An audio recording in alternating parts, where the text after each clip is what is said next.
What? Nobody had their headphones on. I was on.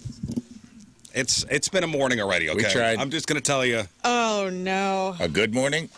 No, Rafe, it has not been a good morning for me. It's day 2 of this week. Okay, well. What happened? Noted. No, there are certain things that you should not fix on your own. Let's name some things that you should call a pro in The for. plumbing. Mental health. Yeah. And your plumbing. mental health. Marriage. I love that I went to the sewer. Mental health. Hey, you need help? Go get help. Sure, okay. Engine trouble. For me. For me, car stuff. Yeah. Electric. Yeah. Sinoplasty. What is that? Okay. It's the plumbing of the face. Oh. Yeah. Okay? You shouldn't Sinuplasty. be up there Go do it jacking yourself. around. Okay. Garage doors. Right. Ah, yes. What happened to you today? Garage doors. Probably calling a pro for that, right? Yeah, I had to a month ago. It's always one of those things that where you stare at it, you go, oh, what a simple design. Right. Yeah. It's a track. I got this. There's a track, there's a spring, a couple springs, A fun rope. there's a simple pulley and dolly system. a pulley and there's little rollers. I mean, it's simple, You got right? the jargon. It's simple. You got the rope with the red handle. Yeah, I know to pull that. Yeah, we've been in case looking of an at these emergency. things all our lives. Pull it in case something bad happens. Right. Always wanted to pull it as a child to open it that way. Never got to. Lauren, sorry. don't touch it. Don't touch. Yeah, don't hang on it. My dad would be like, absolutely do not touch that emergency handle. Whatever like you that. do, the house. If you pull that, the house will fall down. Right.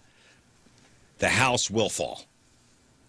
So the other day, in the extremely cold weather, and is this something that happens, garage door experts out there, with the weather being the way it is, cold, do the garage doors tend to come off the tracks?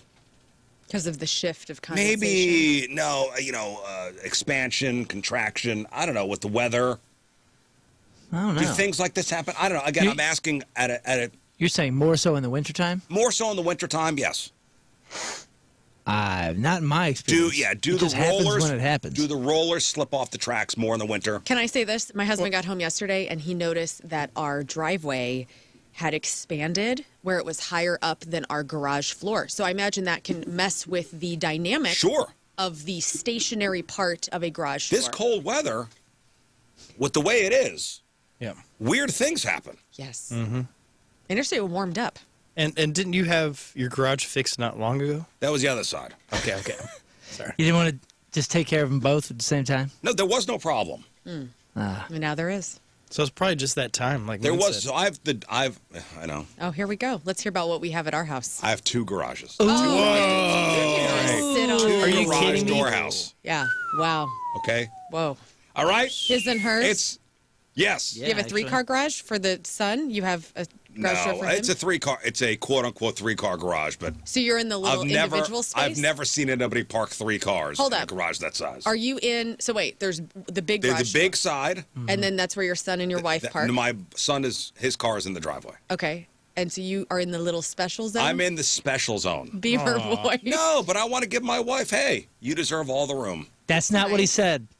That's not what he said when Right. he decided this. No, you're like, I don't want you touching my car. No, He- you need more room to Daddy swing needs in. his special room. No, you need more room to swing in because I knew it. I knew it. It let's is- be honest. You can't put your car in that little hole. What? What? Get a garage for this Big Mac truck. What? Mm-hmm. You try fitting that car in that hole, huh? That's nice.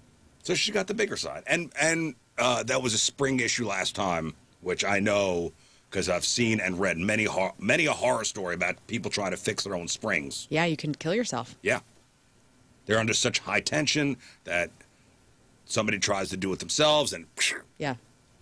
face lacerations, jugulars cut. It's a nightmare. This is a non-DIY zone. Yeah, it's the whole thing. Yeah, but okay, so a couple days ago, one of the rollers came off the track on my side of the garage. So I'm like, all right, let me try to slip this baby back in. Mm-hmm. I got this. I got this.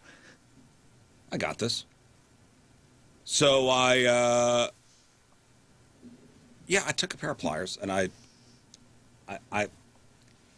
You Should bent? need? I bent. You bent. Oh, that's interesting idea. You got bent. I got it in. Isn't good. I got it in there. Hey, there we go. And it was for the last couple days, patting myself on the back.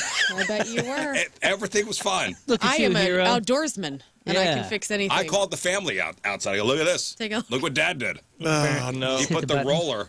Yeah. He put the roller back in the track. Did you make everybody come out Yeah. and gather? Hey. And you hit the button, and No, as it went down, you I said, said, "Dad which did one that." of you kids wants to press the button to see the garage go down?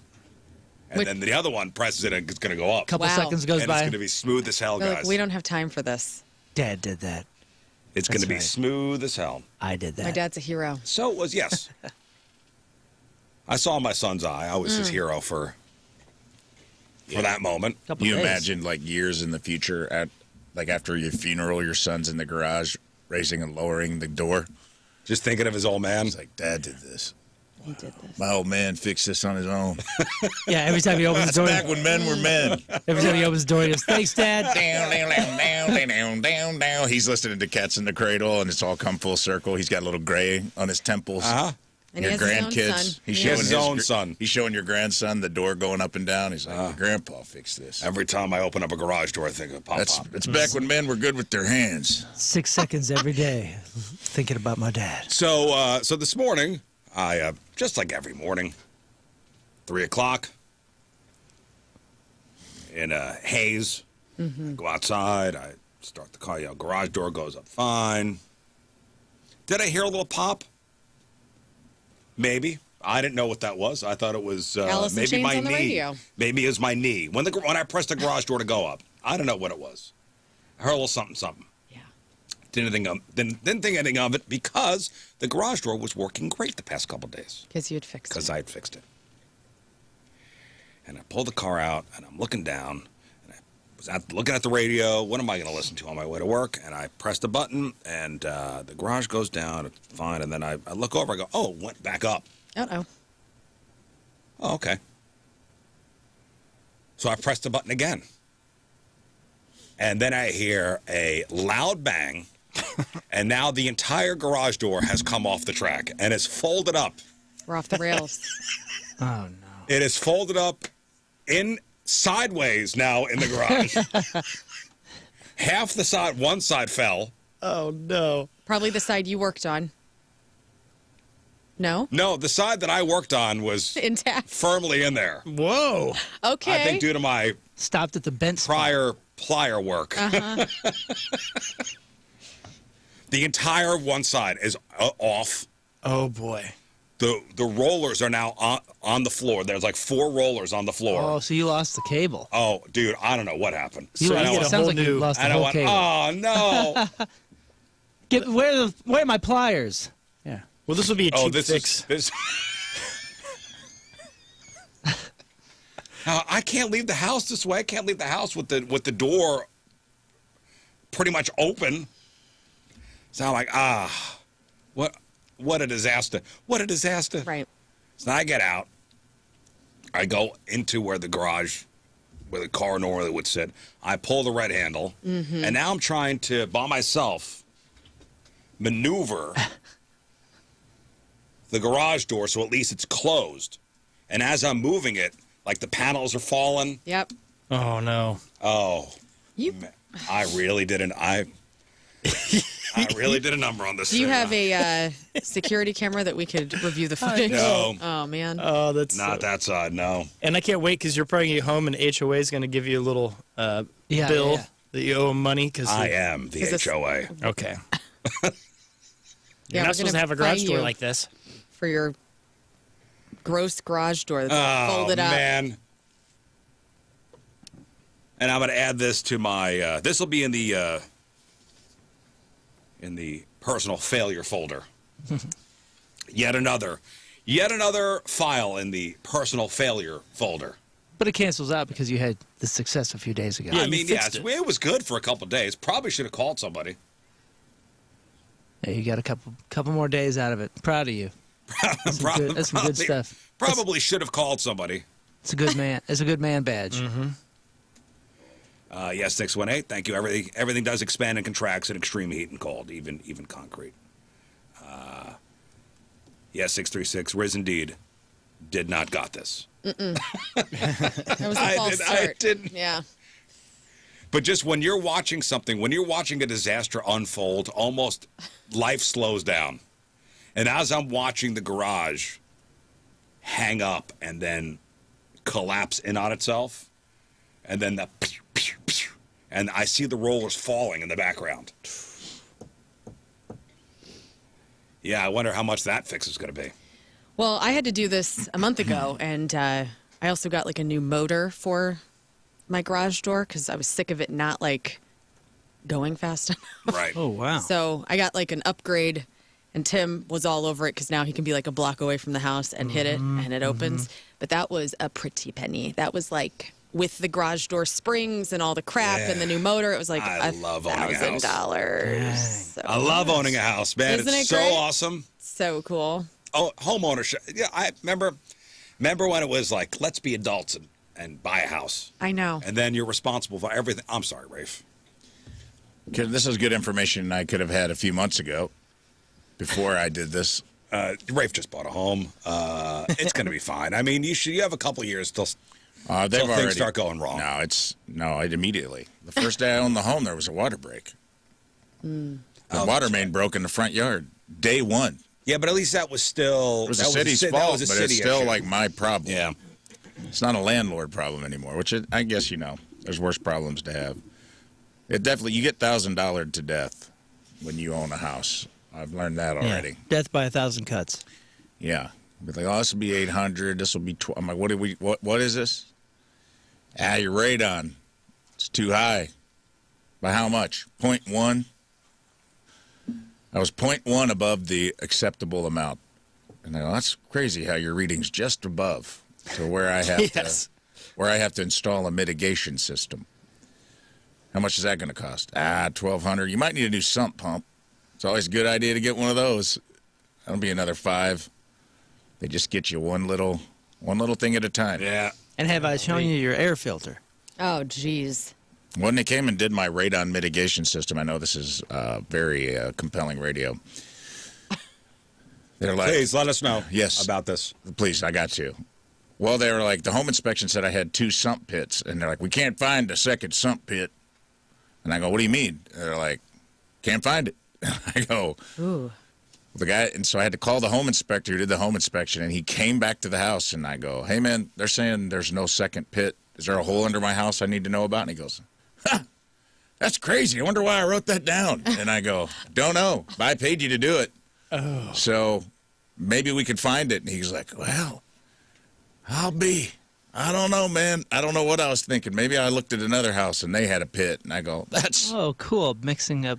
That's great. Yeah. It's great to hear that you might have mixed my house up with another house when you gave me a home inspection with all the recommendations of things I have to pay for to fix. Could you maybe sit down and look at mine again? He did. He was like apologetic. At least he took accountability for it. He's like, man, I don't know what I was going on that day. He's like, I normally take pictures. I didn't take pictures. What? Maybe he was stoned. And he's like, hell, I don't even remember being He said it was under the sink in the bathroom. That's what I said. He goes, I've never been in this house in my life. Damn it, Dave. Hey, nice to meet you. I'm Steve. All right, man. So I think you guys, and maybe, you're now a homeowner, start making a list of your personal failures. Oh, as far as homeowner stuff? Yeah, homeowner stuff or whatever. So I got to work, and I'm like, let me try to think of a couple personal failures that I've had recently that I've remembered. Like, so I have 1,200 unread emails from Duolingo begging me to come back Oh, because I was going to start learning Russian. Long time ago. Yeah, the Duolingo Owls is begging for me to come back. Dude, unsubscribe. Wait, have you been paying for this? No, isn't Duolingo free? I don't know. I don't even know. I think it is free until you want to really get into it. I don't even know. Okay. But I have like a Gmail account where that's connected to all my those emails are like, your monthly subscription is going up. Mm-hmm. Thank you for your I know how to say donation. apple in Russian. Yablika. That's about it. Yablika. Fantastic. That's about it. Huh. That's about it. So 1,200 I counted. 1,200 Duolingo messages. 1,000 of them are weekly receipts. I do have I'm working on my book. Uh-huh. So I do have a dusty moleskin notebook bought for $25. The first page contains the words Chapter 1, and that's about it. And then about 92 pages in, I started making a grocery list that just says cheese. That's not a failure. That's amazing. Yep. We'll get to it. The other day, I found a mason jar in the cabinet, and it had the date March 20th, 2020 on it. I tried to do a sourdough starter, and I forgot about it. On my birthday. That's my birthday bread. You were supposed to bring that I was going going to bake you bread for birthday. Yeah. Thanks a But lot. now it's a crusty mason jar with a cement-like substance in it. I'm going to make sourdough. Remember, everybody's making sourdough. Yeah, that's the I was mother. going to hop on the sourdough train. Yeah, I started it, You know, and it they was say one of that- those mason jars, and I'm like, this is never going to be open again. I threw it right in the garbage. That's half the battle, is starting it. You need to get sourdough finisher. I have the starter, I have the finisher. Yeah. I have a crypto wallet Yeah. Oh, okay. with $14.50 worth of Dogecoin on it. I don't know the password for. Wait, I got it. To the moon, dude. You'll figure it out when that goes sky high. Well, it just hit 100,000 yesterday. Get out of here. No, I have a sticky note that's on it, and it says name a first pet and high school mascot. That doesn't work. So that'll be in the file of personal failures. And also maybe we'll put in interactions with people. There's the U2 audio loop. U2 audio loop. What does that mean? Meaning, waiter says, enjoy your meal, and you say, you too. Oh, Sphincter says what? did that the other day. When a high five becomes a handshake or a fist bump becomes a handshake, that's also in the file of personal failures. Yeah. That sucks. Those little awkward interactions. I've changed the light in my son's bedroom like 3 or 4 times. He's just never happy. And we keep getting these cheaper lights that like buzz or something's wrong with it. And I was like, man, maybe it's the switch, because I think the switch had a fan and it had like a dimmer, and maybe that's all goofing with the stupid ass LED light, So why don't we swap out the switch? And of course, like a month later, after he was like, hey, you keep saying you're gonna swap this out. You keep saying this. I finally went and got the switch, and I was like, all right, this is the one we'll put in. And it's electric, and I'm trying to like be safe and turn breakers off, and I get this thing out. There's way more wires in there than I remember. And the last time I switched out this switch, I must have just guessed and gone for it, and it worked enough where I was like, all right. That's fine.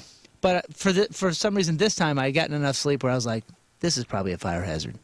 I shouldn't be doing this. Yeah, you got to call in a pro. Well, no, you call in YouTube first, and then YouTube. Not with electricity. YouTube almost gave me the answer, almost didn't, and it was like, oh, it's a junction box, but it's an old house, so it might be this, it might be that. How many colors are in there? Yeah. So then I call. We got one of our handymen, Corey. He's awesome, but I haven't seen him in a while. He doesn't live anywhere near St. Louis, really. I texted him a picture and just said, hey, man, you seen this before, right? Like, which ones do I put on this? A simple switch. It's whatever. And he goes, we FaceTime each other and some other things. He goes, hey, man, why don't you just leave it? I'll be up there tomorrow. Yeah, it's best to have Even take a seat. even he was like, dude, what are you doing? My wife just texted me You shouldn't back. be doing this. because I wrote, I go, hey, when you get up this morning, can you call the garage door people? Corey came in, by the way, and did it in 40 seconds. Didn't even turn the electricity off. He just did it and said, all right, man, I'll see you later. How much do I owe you? Don't Yeah, that's worry what I said. about I it. go, how much are you? He goes, no, I'll get you next time. Hey, listen, if you've been waiting for a break from the cold, today is pretty much the warmest day of the week. So it's going to be, near 30 degrees today? Yesterday was warm. It was like 33. Well, today is going to be, hey, enjoy the warm weather because tomorrow it's getting freaking cold again. I know. Evening flurries are possible tomorrow as well. And Yeah, it's going to be raining at some point, and then it's going to like go back under freezing temperature. So Well, I'm interested here's what that's here's what they're saying. So 30s today, sunshine, light winds, fine. Not exactly beach weather, but compared to what's coming, you're going to want to take advantage of it. So cold front sweeping in tomorrow. Highs will drop back down to around 20. Might even see some flurries in the evening. The real story is the weekend. So Arctic air is filtering back in from Friday through Sunday. Saturday is going to be dangerously cold. We're talking actual temperatures near -1. That's Saturday. Wind chills dropping into the negative teens. Sunday might bring some light snow. Right now, it doesn't look like a major thing. Is there an end in sight? Actually, yes. There are early signs of a gradual thaw starting next week. By Monday, temperatures should finally creep just above freezing. However, keep an eye on the forecast for Tuesday evening into Wednesday of next week. They're saying maybe a wintry mix on the horizon. Mm-hmm. But everybody's roads pretty much clear. My street is good. Yeah, the kids back to school today? Everything's fine. Kids are back at school today. Good. Everything's good. There is one area in St. Louis that has gone untouched as far as, hey, you guys forgot about us up here. It's the small area in North St. Louis. It's a community of Riverview. Okay, Riverview in North St. Louis County. The streets are untouched. I mean, as of last night, Channel 4 did a whole story on this. And this is a story of how good leadership in communities really does make a difference. Mm-hmm. So the streets of Riverview, as of last night, and they may have, after this Channel 4 story aired, they may have cleared it out. It was untouched. The snow was still on the streets. A plow had not gone through. Oh. I thought you meant they were in a weird pocket that didn't get snow. No, untouched meaning the plows never came through. Got it. The snow was still on the ground, on the streets. I understand that now. So as of yesterday, a lot of the streets remained unplowed, leaving residents feeling stranded. And one woman who lives there, and they interviewed on Channel 4, said, she lived there for over 30 years. She's never seen it this bad before. She said since the snow hit Saturday, we've been pretty much blocked in. Some of us need to get out to work, go to the hospital, but we're stuck. Now, residents are having a hard time getting a straight answer because nobody at Riverview City Hall is picking up the phone. The mayor is in jail. Oh, no. What's going on, man? The mayor was arrested earlier this month on serious felony charges, including sex crimes involving minors. Oh, my God. Okay. Okay, well, who is the next in line? So he's in jail. Okay, is there like a deputy mayor? Well, they're stuck at home. They can't get out. The older people up there, like the older men and women up there. I will come be the mayor. So residents are understandably frustrated, wondering if the city's operations have ground to a halt because the mayor's in jail. Well, here's where it gets confusing. So St. Louis County actually was like, hey, we will come in and we will get you out. But what you need to do is you need to submit a written request. It's all you have to do. And we will come out there with the plows. Okay. But that request never came. Nobody can leave their house. The Riverview alderwoman who is in charge up there just never, I don't know what happened, just forgot to, didn't. So the county never got the form, and They're all snowed in. they're all snowed in still there. Wow. The request never came. And then Riverview leadership reportedly told the county, disregard the request for help. Never mind. What? I don't know what is going on up there. Anarchy in Riverview, dude. What's going on up there? And the poor people are up there like, please, we just want to Help us. They want to go to the store and go to work. Did you forget about us? So I don't know. Maybe this morning they're out there. Maybe last night they got out there. I would like to put in a verbal request on the radio that I will be the interim mayor Of Riverview. Of Riverview, huh? Yes, and I will get things done because I know a lot of men with plows. Yes. Put me to work. Men, Yes. grab the plows. Let's go. We're going north. Riverview needs to be plowed. Damn We're straight. going up north. You know what? I would actually, an eagle call to all the plows that are listening right now and have nothing to do because the roads are good. Go to Riverview. Yep. Winter is coming. Go I have plow. a request, Mayor. Can you first, before you get to the streets, just clean off the Chain of Rocks Bridge so I can go walking there? It's One thing really at a time, obnoxious with Scott. all We can the do snow. one thing at a time. We're doing the snow. Very Let's get people to obnoxious. work. Let's get people to work first. Hey, speaking of work, shout out to all the night shifters. Maybe they're driving home right now. Mm-hmm. Maybe they got another hour left to work and are listening to us. I was reading, especially this time of year. The average night shift worker sees 29 minutes of daylight per per working day in the winter. Must be hard. No vitamin D. 29 minutes total. That's not good. No, you need to go have one of those photo lamp things where you can sit in a closet and it will put like an actual sunshine on you. Yeah, there was a study done on that. Anybody ever work night shift? Yes. Like filled in for overnights. Yeah. Yeah, it wasn't a permanent thing, but I would do it every once in a while. When I worked for Chrysler, I worked the night shift a couple summers, and it was weird because it was on at 11, off at 7. So 11 p.m. to 7 a.m. Dang. And at least in the summer, the sun would be up. Yeah. But still, it was odd. And when I was doing overnights for radio, it was. But at least I was up in the afternoon doing stuff. But Depending on the tour, if you're driving, like if I was driving myself in the van or the tour bus, that can be a third shift type. But man, I remember thinking about how dangerous third shift stuff was when I worked at that place right down there off of 44, and I was there early, and I was driving the truck, the mail truck, and this dude that was getting off from his third shift job at like 7 a.m. I guess that's like kind of a standard for third shift stuff. Got off at 7 a.m. and I still remember he was in this Bonneville. Remember the Bonnevilles? And he pulled out and ran a lady over right in front of us. And he was like... ran her over? Ran her over, bro. Like killed her or... He didn't kill her, but we had to pull her messed out. her up for... What? We had to pull her out from under this car. You've seen somebody get run over? Yes. Ooh. It was gnarly. But everybody was like, what are you doing, Was man? she all mangled up? Was she unconscious? Was she bleeding? She was bleeding, yeah. It wasn't great, but she's okay. Was the tire and run over? Let's just say I don't think she's working anymore. Lots of money. Oh, okay. Oh, got paid out. Lots of money. But Worth it. Everybody was asking this guy, like, what are you doing? How did you not see her? Like, she was crossing right in front of you at 7 a.m. The sun is up. And he was like, I just kind of blanked out. Like, he just spaced out.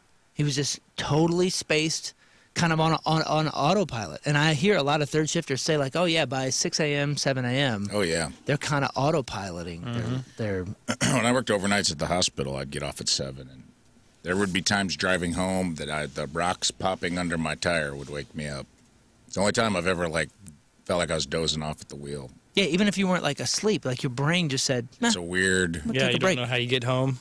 You're like, I don't remember that. Yeah, it's like you're in a weird fugue state, almost, of, your circadian rhythm's all messed up. 'Cause Well, especially I if you worked don't- 11 to 7, and then you get home and you can't sleep during the day because it feels weird because the Right. sun's up. Yeah. Now, the true third shifters, they like live that. So they're not tired because they Sure are... you Well, they're Just- adjusted to it. Yeah, like bus drivers and truck drivers that are over-the-road truck drivers at night. Those dudes show up with their coffee at midnight, and they're all like, hey, Oh, yeah, they're they chipper. loved It's it, their like- morning. I used to clean grocery stores for... I cleaned Hungry Jack's in West Frankfort, Illinois, too, for my uncle's cleaning service. We'd go in at night when the grocery stores were closed and, re-wax the floors and all that jazz. And that was a weird...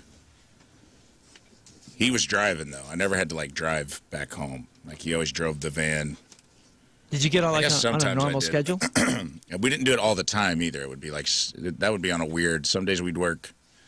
On Wednesday nights, we clean this Kroger's in Heron. And we'd go there, and we'd work all night. And then he was like, go home and go to bed. Meet me back here at 8 a.m. We're going to go do something. It'd be we had Right. different gigs. But it would be once a month we would go do, clean and wax the floors somewhere, and we'd have to go overnight. And it's it would mess you up. It would mess you up, but imagine, the entire month of January and part of February, you are only seeing the sun on the average of less than a half hour a day. So there was a study commissioned, and 4 in 10 night workers go at least 3 days in a row without seeing any daylight at all. So that's the vampire effect. Yeah. And about 24% said this lack of light makes them feel cut off from the outside world. Yeah. I It's bet. you are on a different schedule than everybody else. Subterranean. You're living in Alaska without the beauty. A lot of coal miners, go to tanning salons to get vitamin D. Yeah. That's what I'm Well, talking about. yeah, but It's at that least, kind of job, you know what I mean? At It's a least in- similar thing, though. at least in Alaska, everybody's the Yeah, same. that's true. This Right. is the only people I can relate to are the other people in the factory I work with, Yeah. or the other third shifters. My good friend Alan, he works third shifter. He's an overnight. He works on all my guitars, and anytime he's going to come by, he'll come by for like rehearsal or something. He's coming by at 7 p.m. on his way to work, and for us, like the day is winding down, and he's like, "Hey man, what's going on?" And he works on a bunch of stuff, and he's like, "All right, I gotta go. I gotta get to work." And then he's there till 6 or 7 a.m. It's absurd. Like, I don't know how he does it. He's got a family. Like, I understand when we were younger, in our 20s, when we're doing this. When I did overnights on the stuff. radio till 6 a.m., from 2 a.m. to 6 a.m., it was pretty sweet. Because I would... Yeah, because you're young and you're partying. I was young, and then I would get up at, like... I'd go to bed at, like... I'd be home, like, 7:30.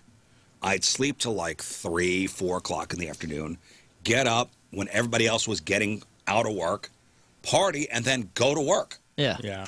Yeah. This dude, he's got a family. He's got that. He does all these other things, and he's in the reserves. So on the weekends, he's in Texas or something. You know what I mean? Like, he is. Guy, I don't know if he sleeps. I may know a vampire. I don't know the way it is anymore at the. At least it was with the Chrysler plant. I was in the United Auto Workers Union. That shift, there was a premium that came with that shift for pay. Mm-hmm. It was a time and a half, or. So you got third shift money, and then and there was overtime almost every night. So it was quite lucrative. Cool. And these guys that were doing these third shifters, like my cousin, who was a third shifter out there, who got me into the plant, 50, just retired. Holy crap! Just retired. He was 30 years. Well, yeah, they got to pay well, otherwise nobody's going to do it. All third shift. Mm-hmm. Yeah. My uncle did that at General Tire. 30. He started at 20. He just turned 50 this year, and he. I need more Joe? specific tires. These are just general. They're just general tires. He is retiring in March. He did the. What kind of tire is that? Dude, he would come home. And he worked in mixing, so it was like mixing the rubber and making it the color it is. Oh, did he come home smelling like rubber? Dude, he came home. He looked like a raccoon. He looked like a reverse raccoon because he'd have goggles on, can't working a forklift. I'm sure it's healthy, dude, he would come home. I got the rubber I used to lung, think Pop. about that because I'm like, I remember like working overnights at the hospital where I'd come home and just be like, oh, I just want to get in bed. I'm so exhausted. And you smell like oatmeal? And this guy I'm like, he has to come home and take like an industrial shower every day. Yeah, dude. And listen, when that dude says, "Hey, I'm going to bounce," he would actually bounce. Yeah. Hey, I'm going to bounce. And I believe you. Scott, what are you doing in here? I believe you. Man, I'm tired. Yeah, we see that. Oh. Yeah, we see that. Oh, nice. Nice. Man, So- you guys are just robbing Scott left and right here. Hey, man, he had his chance. I waited. He's I on gave the phone. I gave it a 5 count I before know, I even said it. He's on the phone. So if you are a third shifter, if you can't get the real sun, vitamin D supplements. There's also like the lamps you could sit in front of. Dude, I worked at a tanning salon in Carbondale briefly, and I used to laugh because it'd be like all these college girls coming in, like hot college girls, being like, "Can I get the Playboy bunny sticker to put on my hip?" Hell yeah. And then we had like the little sticker sitting out so you could see your tan, and then like right in the middle of the day at like 9 a.m., this one guy would come in, dude, and he had like shirts from Walmart with the one pocket tees where you see a pack of Durell Light 100 sticking out. Can I get the Carhartt logo? Oh, dude, he had a big Sam Elliott mustache, and he'd be like, "Can I get bed? Can I get the stand-up bed?" And I'm like, I'm gonna put the Carhartt logo I right couldn't figure out here. what was going on. I go, this guy does not fit the clientele of this place. He'd be like, "Hey, brother, can I get And was he a third shifter? give me 12 minutes in bed 5?" And I'm like, "All right." I go, "You want any lotion?" He goes, "Hell no." I'm like, because you'd have to try to upsell all this like Australian yeah. gold. Did all the rooms have different names like Maui or Tahiti? Now there were like different beds. Tahiti. I'm like, "Do you want the stand-up Ultra?" I don't even remember what it was called now. but it Ultra was like- Sun. Ultra Sun They had Ray ones that were like 500. an 8-minute bed that would just cook you real quick. Yikes. And he'd just be like, "Give me a." Give me the bacon bed. And I'm like, "You want any?" And I don't even think he took his clothes off, man. I think he just went in there and like I think he smoked a cigarette in the tanning bed. I think he just stood in there and With his eyes open. He's like, I don't need the goggles. goggles. I look directly at the light. Yeah, I look like I'm wearing a dress to you, boy. No, sir, you legally have to have goggles. And he's like, "I got 2 of them. Eyelids. I close them." Like, "All right, Frank, go in there." And he would just come in every day. And then I finally, after a few times, I'm like, "Hey, man, What's up? you're real tan already." And he's like, "Oh, yeah, I just do this for vitamin D. He's like, "I work in the mines. I work overnights. I never see the light of day." And I'm just like, "Damn, brother, that's a hard gig." It's a hard gig. Well, the good news here is I believe we have crossed the darkest that we've had of the last year. Yes. The So equinox? we are all getting lighter It's all with getting each lighter. passing day. So Right, that's but good still, news. though, in January and February, these dudes, men and women, are third shifters who we salute. Thank you. Thank you. You need your vitamin D. You need your vitamin D. And you know what? Take a vacation. Please. Go somewhere sunny. That screws them up too, though, you know? Then they have to go get back into the flow of things. That's be hard. Yeah, it's a retire at 50 type of commitment. it's a retire at 50 type of commitment. Yeah. And and my cousin Joe, and I'm like, what are you going to do, man? 50 years old. Yeah, what's he doing? He goes, I don't know. He goes, I'll probably get another job. Ah, I'm gonna go look at the sun. He's for a 50 while. years old. Like this is 2 years. He's almost exactly 2 years older than 50 me. is still young. 3 years older Go than me. live your life. Go have fun, Joe. Work at like a record store just for like half-time He's money. not a record yeah, store yeah. kind Good of guy. What's he into? Good luck finding one. What's he like love? Loves the New York Yankees. Okay, go work at freaking Yankee Stadium. Popcorn! Hibbit. There you go. Popcorn right over I think they're here. going to move to South Carolina. You'll get plenty of Why? sun out there in the middle of the day hawking popcorn. Go to Busch Stadium. You New Yorkers love New York so much, y'all go to the Carolinas. Yes, or Florida. Y'all leave it as soon as you can. Yeah. We love it. Yeah. Big Yankees fan, huh? Big Yankee fan. Yep. Okay. I'll watch it Big- from Carolina. big- I don't think, Hey, I don't think right you should on. be allowed to be a Yankee fan They are unless all- you stay. When I'm in Myrtle Beach, dude, everybody came to the shows. Oh, Myrtle Beach is a big area for Oh, you. yeah, I love Myrtle Beach. It's one of my favorite places. And I'm like, you don't sound like you're from here. And they're like, that was the Destin. That was their Destin. New York's Destin. Like, everyone from St. Louis goes to Destin because they can drive down there. Or Gulf Shores. Or You'll see a lot of Cardinals hats down in the Gulf. Myrtle Beach was that for everybody from the Pacific Northeast or the Atlantic the Atlantic Northeast. North. Yeah, yeah. A lot of New Yorkers, go down New to- Jersey, New York. There are a lot of people go from down to Myrtle Boston. Beach. Yeah, I got a buddy whose parents live down there now. It's hey, listen. Yeah, at some point get tired of the winter. Andrew, you work overnight at Amazon? Oh, I'm sorry. Andrew, hello. You work overnight at Amazon? He's asleep. Andrew. Andrew. He's driving home. He's asleep. Oh, you're awake. Okay, hello. Hello. So, Hey, super big fan. I can't believe I'm actually talking to you guys live on the air. I know, what an honor. So you work overnight at Amazon?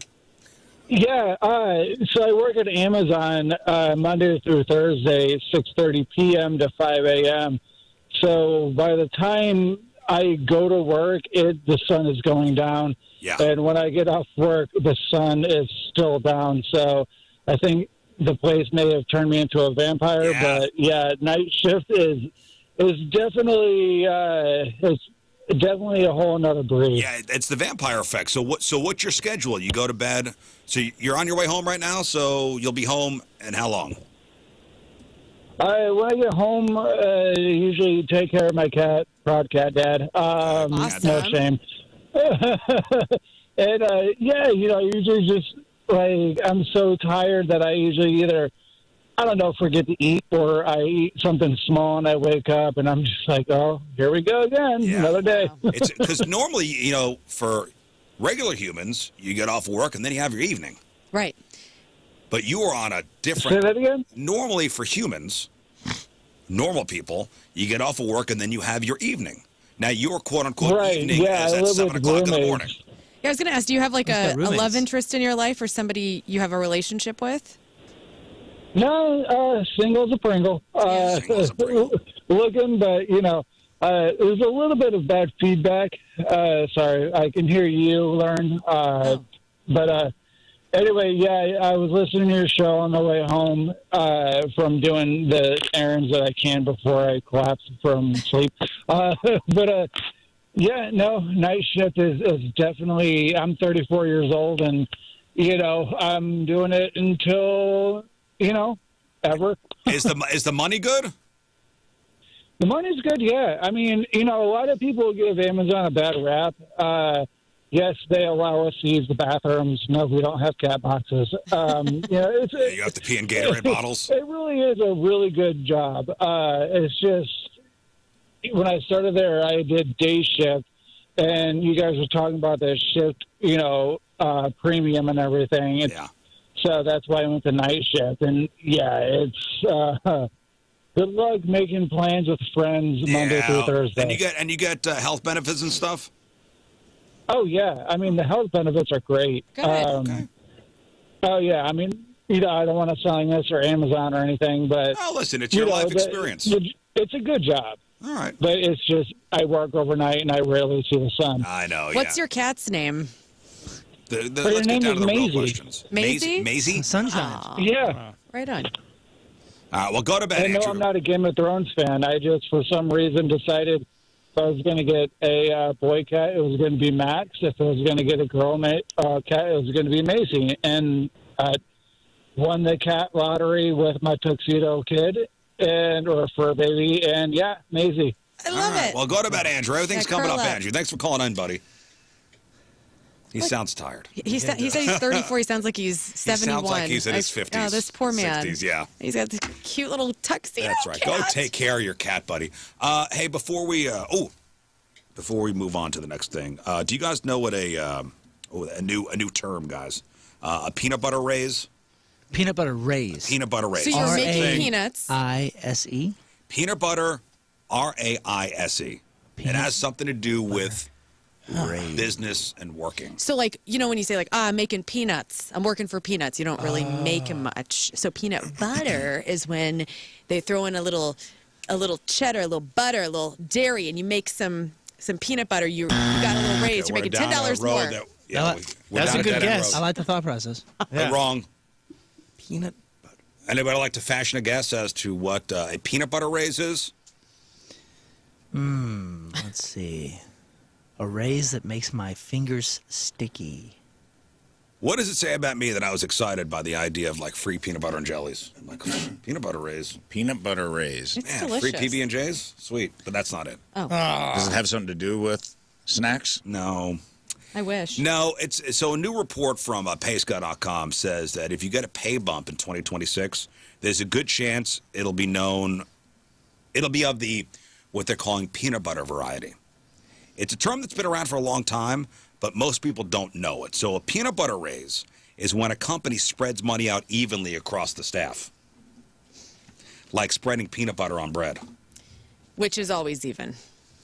So merit-based raises are where top performers get more. A peanut butter raise is a raise spread amongst everybody.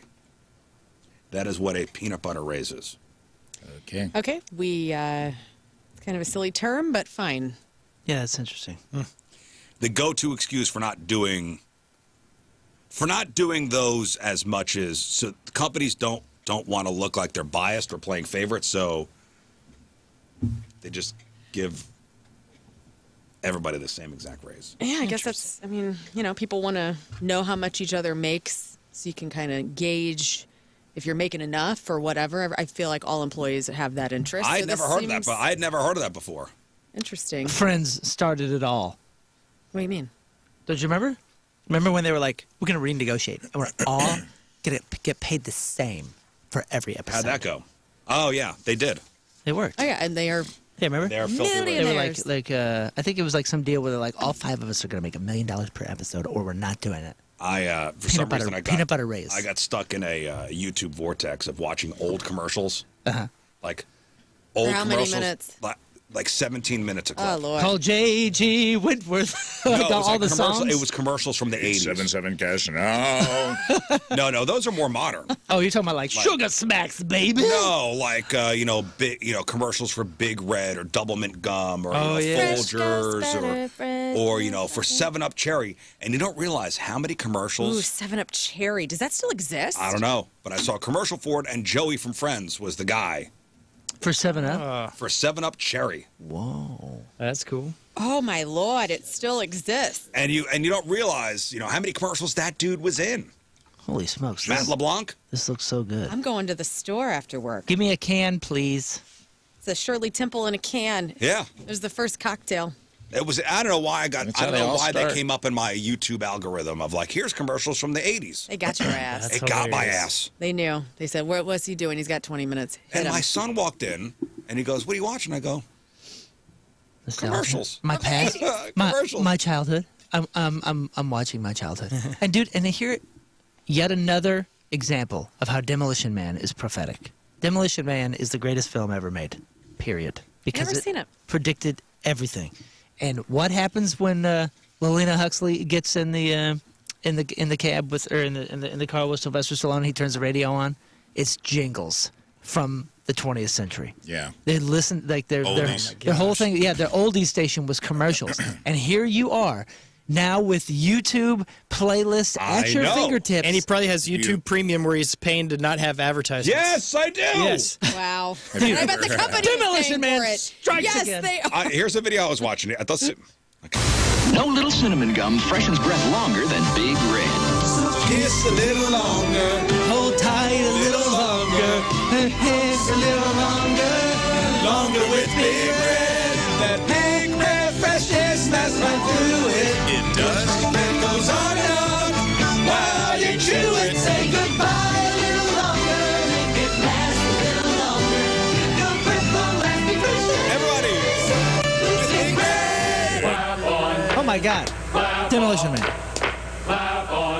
This is 17 minutes and 42 seconds. I What you watched the listen entire to thing. when you Anywhere fit in the full room. dimension. Just plug in the clapper and a television. This will bring us back. lamp, That's what stereo. I'm saying. You put this into. I bet you if you let like a dementia patient listen to this, it'll unlock. Yeah, they haven't moved in 9 months, and then they're all of a sudden.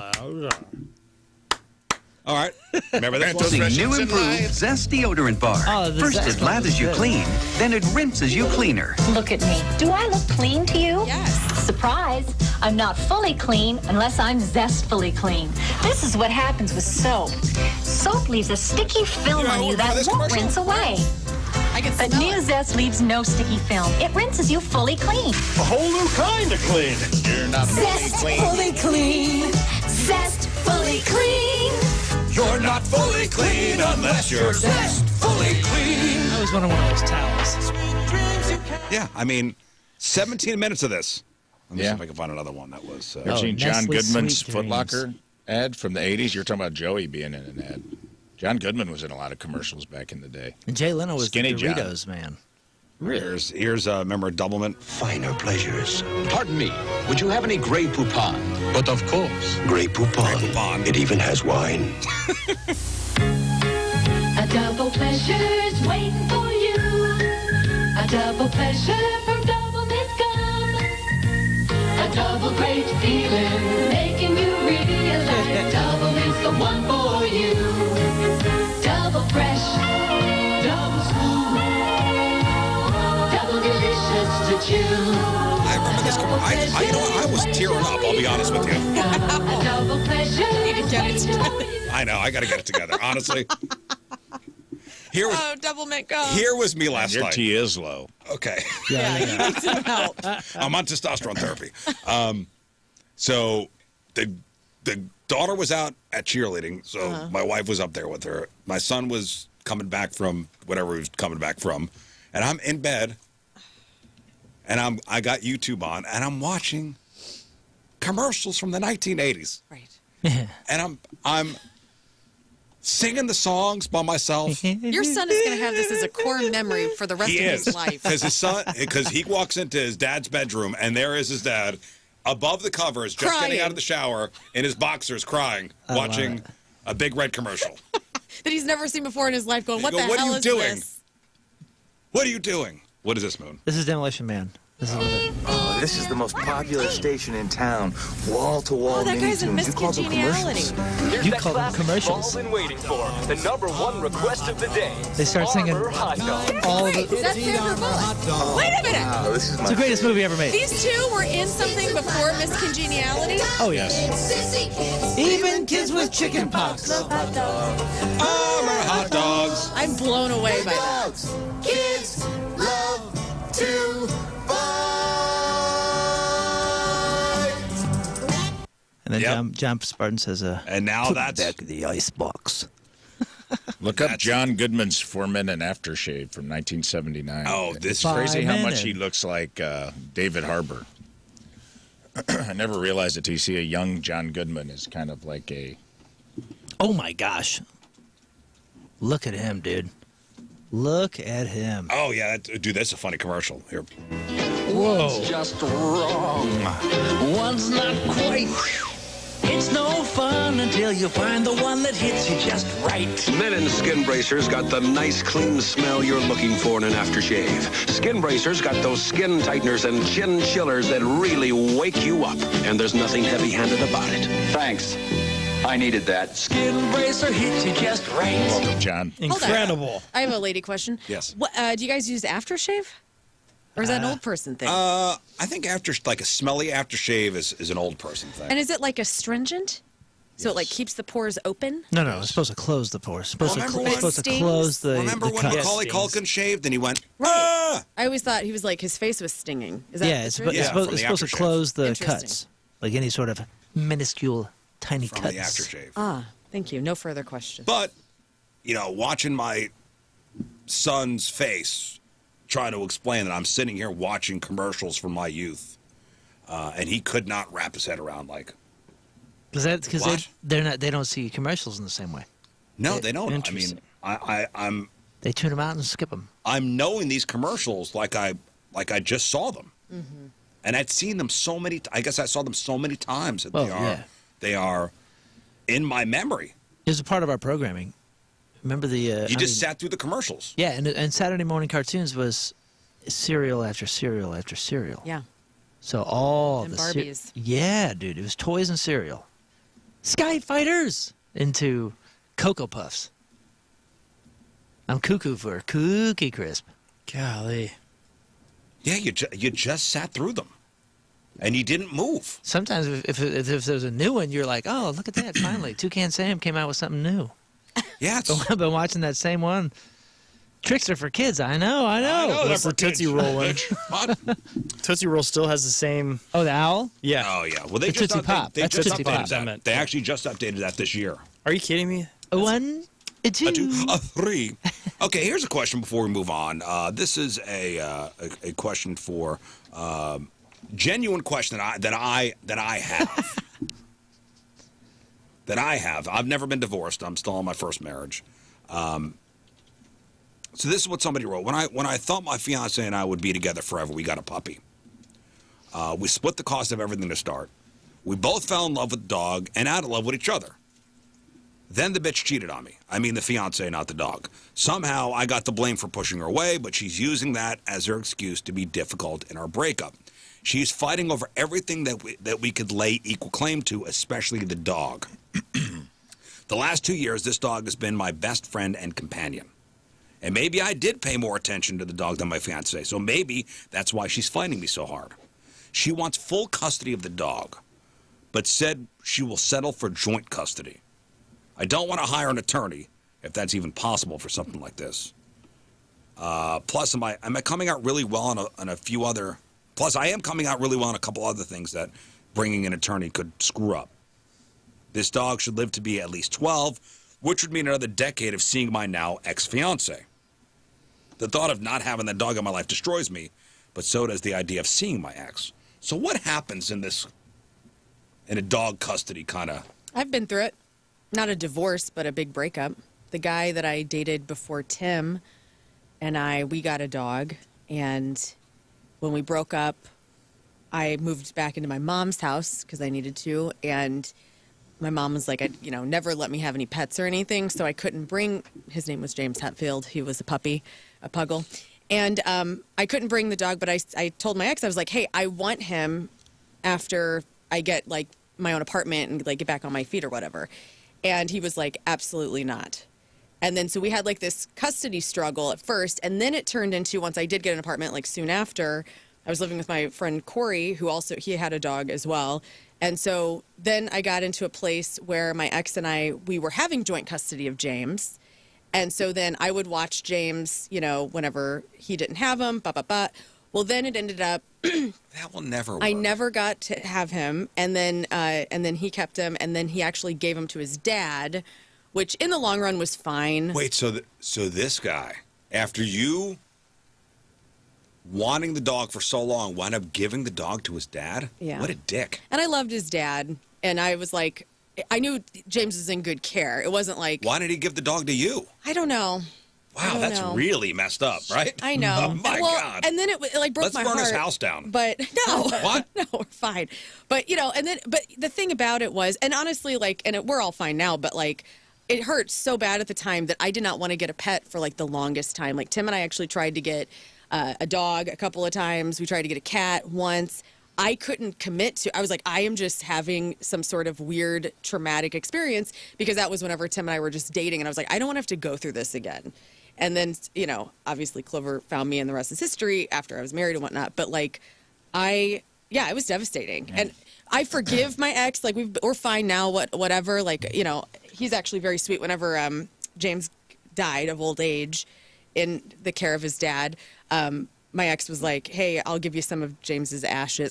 We're still. Oh, now you're gonna share. Now we can share. Now he's sharing, which is fine. That's what? Be cool if you went half on the cremation. Are you serious? But I loved I mean, him. he was so your much. dog. Yeah. We think shouldn't have to go half? We bought them together. We did buy him together. So what does this guy do in this situation? Again, it's a puppy. I know. They broke up. The joint custody is not going to work. It's not going to work. And you are going to have to. And honestly, I don't know. Like, maybe she wants the dog and he can get money. Maybe there can be a transaction. He's got to break up with the dog too. He's got to break up with the dog too, and that's going to be devastating. That's devastating. Yeah, and it really is devastating. It is, but you go get the money and you find the same breed and you just get another one, and they're kind of the same thing. Yeah. You think it's easy, but like, you think about if you have pets, especially dogs. I mean, they become little family members, and how, like, Of course. they're animals, but they're still family, and so it's like it's like giving up like a baby. But I'm wondering how. Sucks. Now I know pets are considered property in a court. I had some friends go to the nasty court battle over the dog. And it was just an extension of their breakup. Like, it was a bad breakup, and it was like, I mean, you guys didn't get married, and you're still putting yourself through what it's like to get a divorce. You both got court dates, and you're fighting, and you're like, it stopped being about the dog at some point, and it was just about winning. How'd it go? I don't even remember. They may still be going through it for all I my. know. But it was like, I think eventually one of them acquiesced when they realized they'd spent thousands of dollars on court fees over a dog, that it wasn't really about the dog. And it was just like...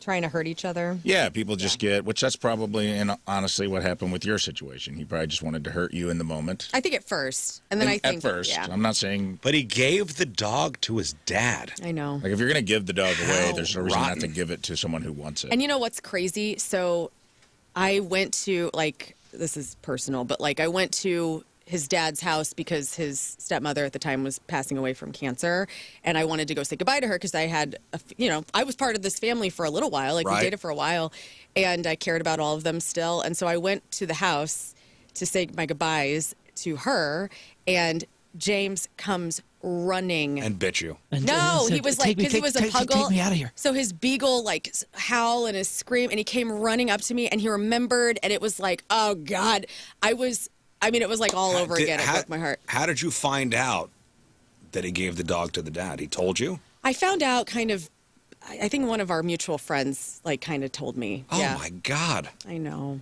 James was like, I thought you were dead. He did. He thought I was gone. You just left You me. left me. I never wanted to. I wanted to have him, and I wish we could have worked it out to have joint custody, but that never Mommy, works. You don't So, want me anymore? I know. Mommy? It kills me. It's cold outside. Stop this! It kills me still. Yeah, what does this dude do? Never opened myself this way. He actually started singing Nothing Else Matters to You. Life is ours. We live it our way. It's so cute. Just let it go, man. Move on. And he says, the thought of not having, that dog in my life destroys me. But so is the idea of seeing my ex. Again, let's say the dog lives 12 years. This is, a long time Yeah, with, quote, Yeah. joint custody. Here's That's the thing, never dude. If gonna you don't work. have a Never gonna good, work. Take the you L. clearly don't have a good relationship with her.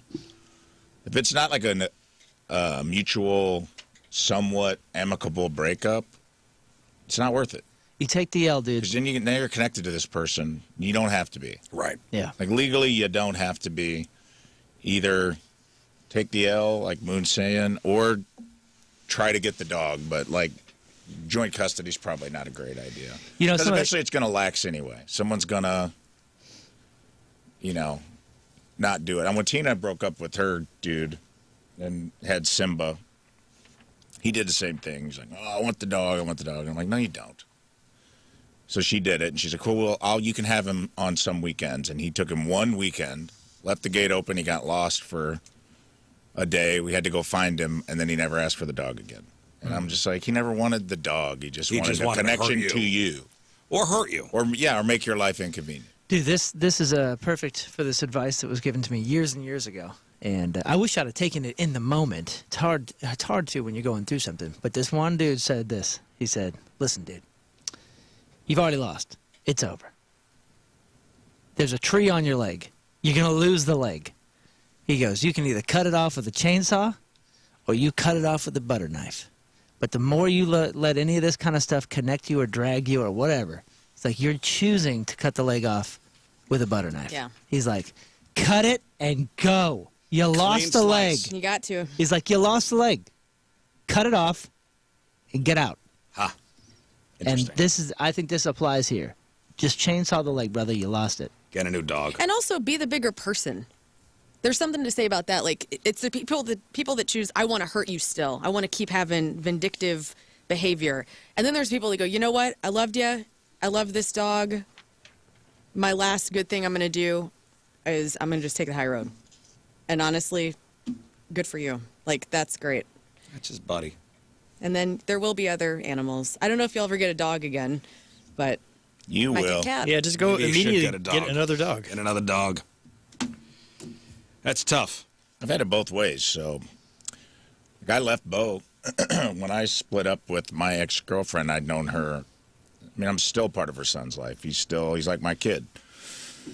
And I felt bad. Like, we knew it was amicable. We knew it was like over. And I was like, man, I brought this dog into this kid's life, and it's like his butt. And I know how I felt about my childhood dog. So I was like, damn, it's really selfish of me to be like, well, I'm taking my dog. I'm already like interrupting this kid's normality. So I left Bo, and it was cool. We stayed in contact, and then a few years later, they got another dog, and then they got another dog, and then she's like, "I had 3 dogs, and it's too many. Can you take Bo back?" And I was like, 100%. You got Bo back. And he came back, and it was, we didn't skip a beat. But it has to be an amicable relationship. Right. You can't just, if it's not that, man, it won't work. This ain't going to work. Cut the leg off, right? Cut the leg off. Chainsaw. With a chainsaw. I mean, you already lost the leg. Yeah. But I get the notion. I've left a few relationships with 2 trash bags full of clothes and my dog. And regretted it later when I'm like, man, I wish I had that big screen TV. Yeah, I wish I had that TV. But it isn't. The clean break is good if you can get it. Yeah, do it. All right, thank you. Let's take a break. But first, and it's brought to us by Hot Shot Sports Bar and Grill. Beat the Clock happy hours back weekdays from 3 to 6 at Hot Shot Sports Bar and Grill. Friday, join myself and the Woody Show at the Hot Shots Limburg starting at 6 o'clock. From Lake St. Louis, Matt Canoyer is our Rizz member of the day. Matt is a Rizz evangelist who's always playing the point in his truck and at work. Matt says, "You guys are freaking hilarious. I love how the crew's chemistry is so real. Rafe's hilarious. Moon is awesome with all this life stories. King Scott just seems so normal. Learn is great, and I'm happy she's there. Rizz is the man. And I've converted all 3 members of my crew to become fellow weirdos." Matt is a fire captain at Central County Fire Rescue in St. Peters, where he was born, married with 2 kids. Been listening to the point for a long time, and won tickets to Rizz Show game night and witnessed his sister-in-law catch one of the sex toys thrown into the crowd. That's nice. That is nice. Matt Canoyer from Lake St. Louis is our Team Rizz member of the day. Get super sweet Team Rizz member of the day soccer jersey. Get yourself signed up 1057thepoint.com/Team Rizz. All right, Lauren, what do we got? Everybody is on dope. 2 perfect movies are getting sequels. Lady Gaga does Mr. Rogers, and movie plots that could have been much darker if you really stop and think about it. All right, we got that. We got your crappy birthdays. We got the porno birthday. Hasbro being sued because they printed way too many magic cards. And Are the Orlando Magic cursed because of a band we play on this here radio station? Well, let's shop it. I'm next. Stay there. All right, welcome back to the program. Phone number 314-624-3833 or 618-398-3833. The Schreier Air text line, 314-649-DUMB. The Bud Light Studio Cams, 1057thepoint.com/Rizz. The socials, at Rizz Show. Your emails, rizzshow1057thepoint.com. We'll talk to Chris Kerber in just a little bit. Blues lose again last night. Tomorrow, though, I mean, they'll win tomorrow night. It's Rizz Show night. They got to win. They got to win. We're going to be there. Tomorrow, Rizz Show night at the Blues game. It's the Blues and Panthers. It should be fine. It'll be good. They'll win. They'll get it together. For us. It'll be great. It'll be great. Just wait till they see our faces on the big screen there. That'll show them. That'll put a little pep in their step. Maybe we're the spark they need. You'll spark plug you. We're winning the Stanley Cup. What? Just wait. Yes. Okay, let's go.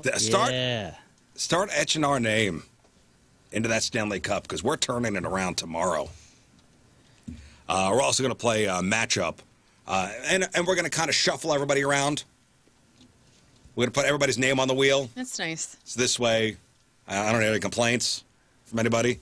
One person. That'll be fun.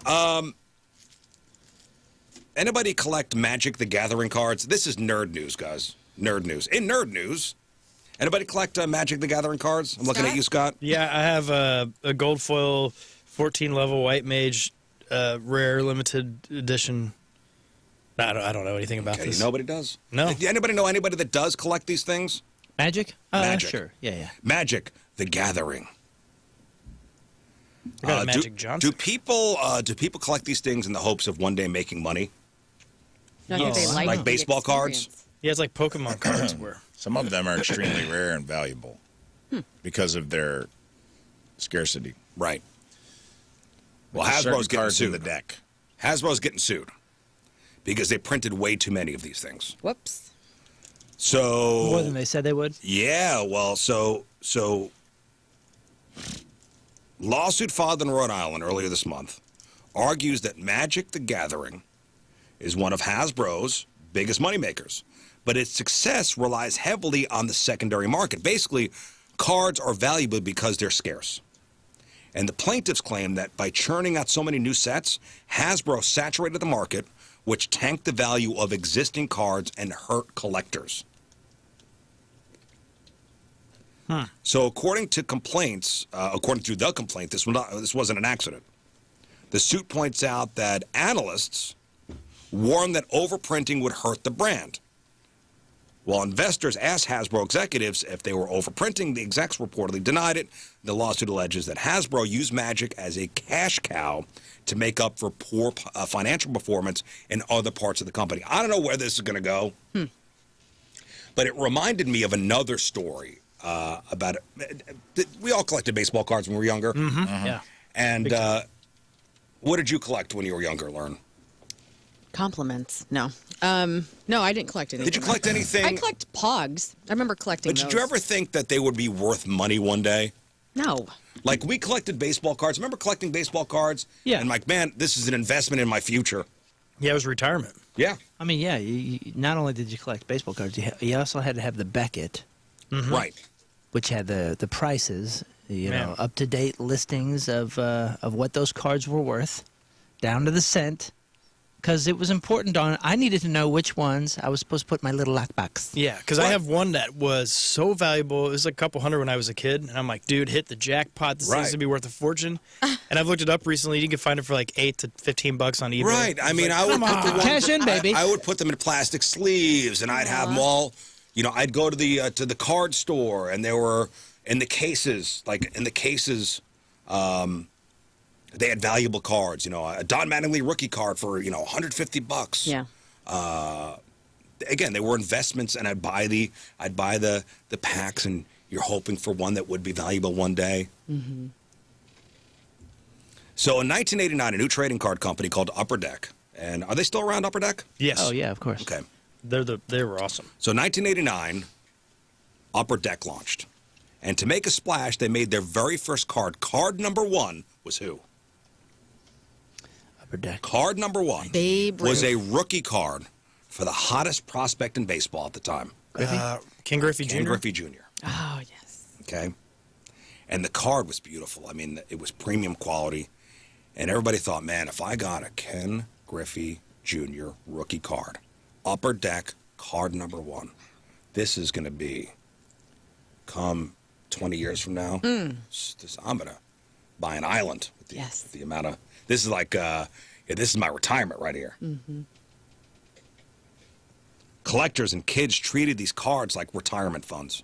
People were buying cases of them, thinking this is going to be worth thousands one day because Griffey's a legend. So Upper Deck realized, man, we got a money printer. So instead of keeping the rare card rare to preserve its value, they kept the printing process going. Let's keep it and going. going. Dang it. And going. And going. 'Cause Rumor that's- has it, they were printing sheets consisting entirely of Ken Griffey Jr. cards just to meet the demand. See, this explains why, because I had 2 of those, and I was like, dude, I'm so lucky. You are. I had the Donruss one, and somebody convinced me that one was going to be worth. No, this was the Upper Deck 1989 card number 1 Ken Griffey Jr. rookie card. Yeah, dude. Also, same thing happened with Eric Lindros, and I think it was Upper Deck or somebody. Like I had all these Eric Lindros rookie cards, and they're like, he's the next Gretzky. This is going to be worth a ton. And I found out every one of my friends had the same card. And this was its own thing, because there was such hype around it back in '89. And without the internet, nobody, you're not connected to anybody. Right. The card's still iconic, yes, but it's not rare. There are millions of them. And this behavior defined the early 90s sports card market. Companies printed so many cards that the supply vastly outweighed the demand. Eventually, the bubble burst, and millions of collections became worthless cardboard overnight. That 1988 complete top set I have, worthless. Yeah. That sucks. Worthless. So I think that's what Hasbro is being accused of. Yep. It's even worse with them, though, because at least with baseball cards, because this happens with comic books, too. Like, you can get first edition, first prints, and they maintain some value.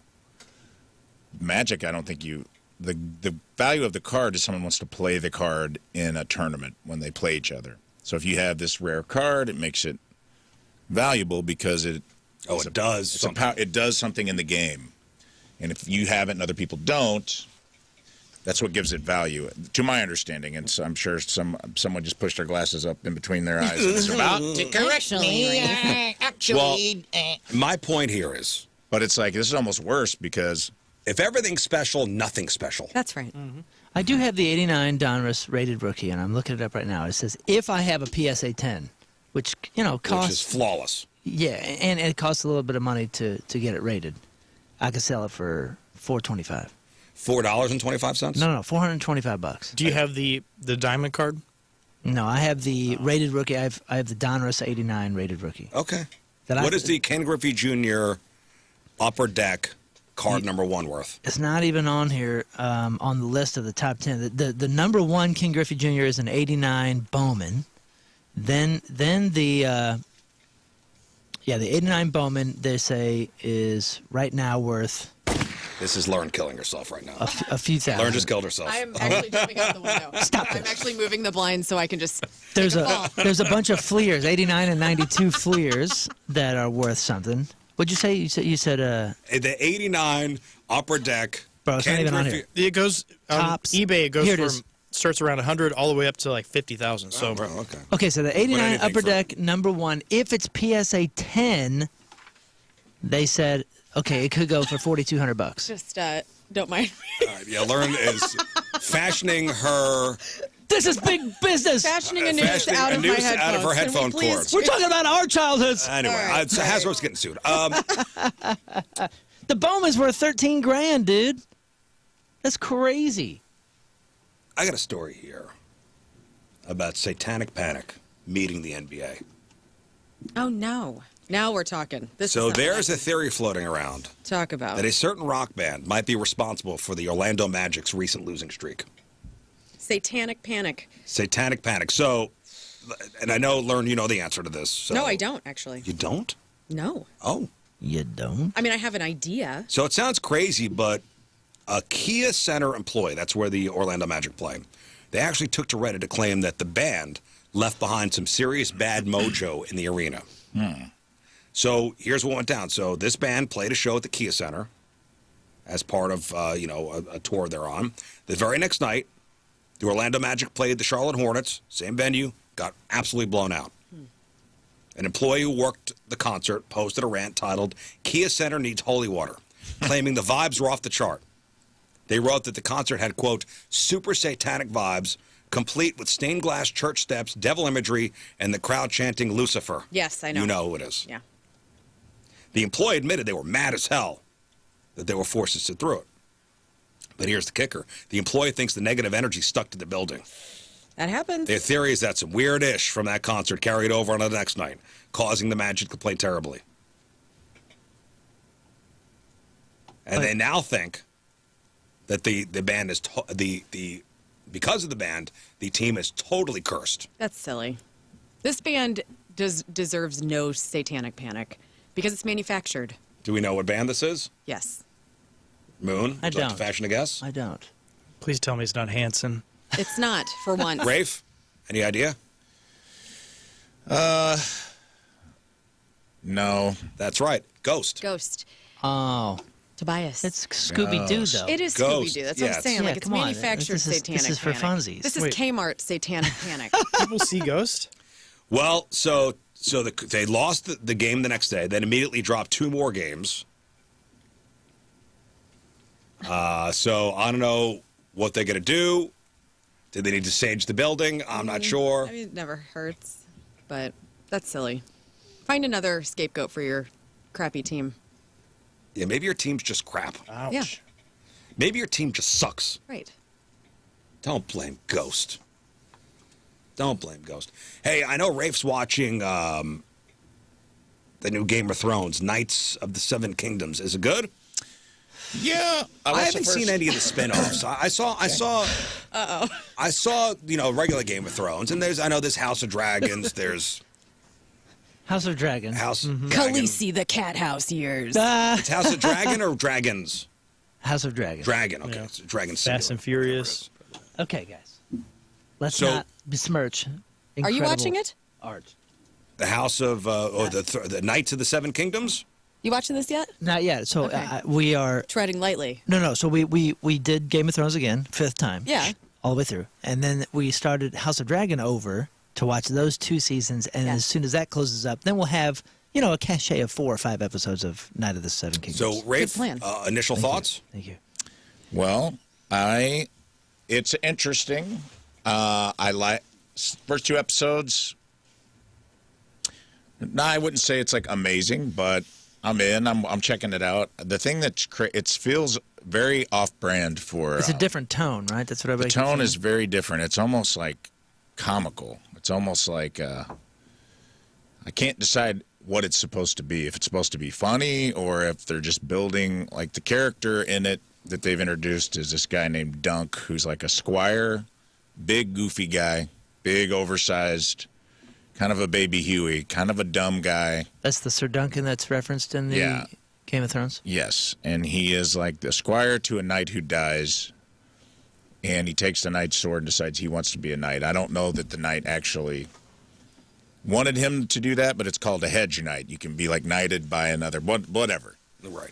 But every episode, I feel like Game of Thrones has gone so over and this doesn't give anything away. In the first episode, they show him pooping by a tree. Cool. And he's got like diarrhea and his butt's like hanging over and he's blowing ass everywhere. And You I'm see just the like, turds? yes. And I'm like, okay. Gratuitous. Yeah. You know what, though? Can I Tootist. push back on that for a second? Because You don't have thank to you.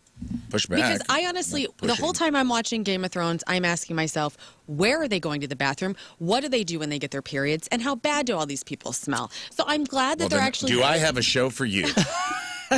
Because that seems to be the main focus of this I'm down. Is Of poop this humor? series? this series. And Game How of many Thrones. wieners?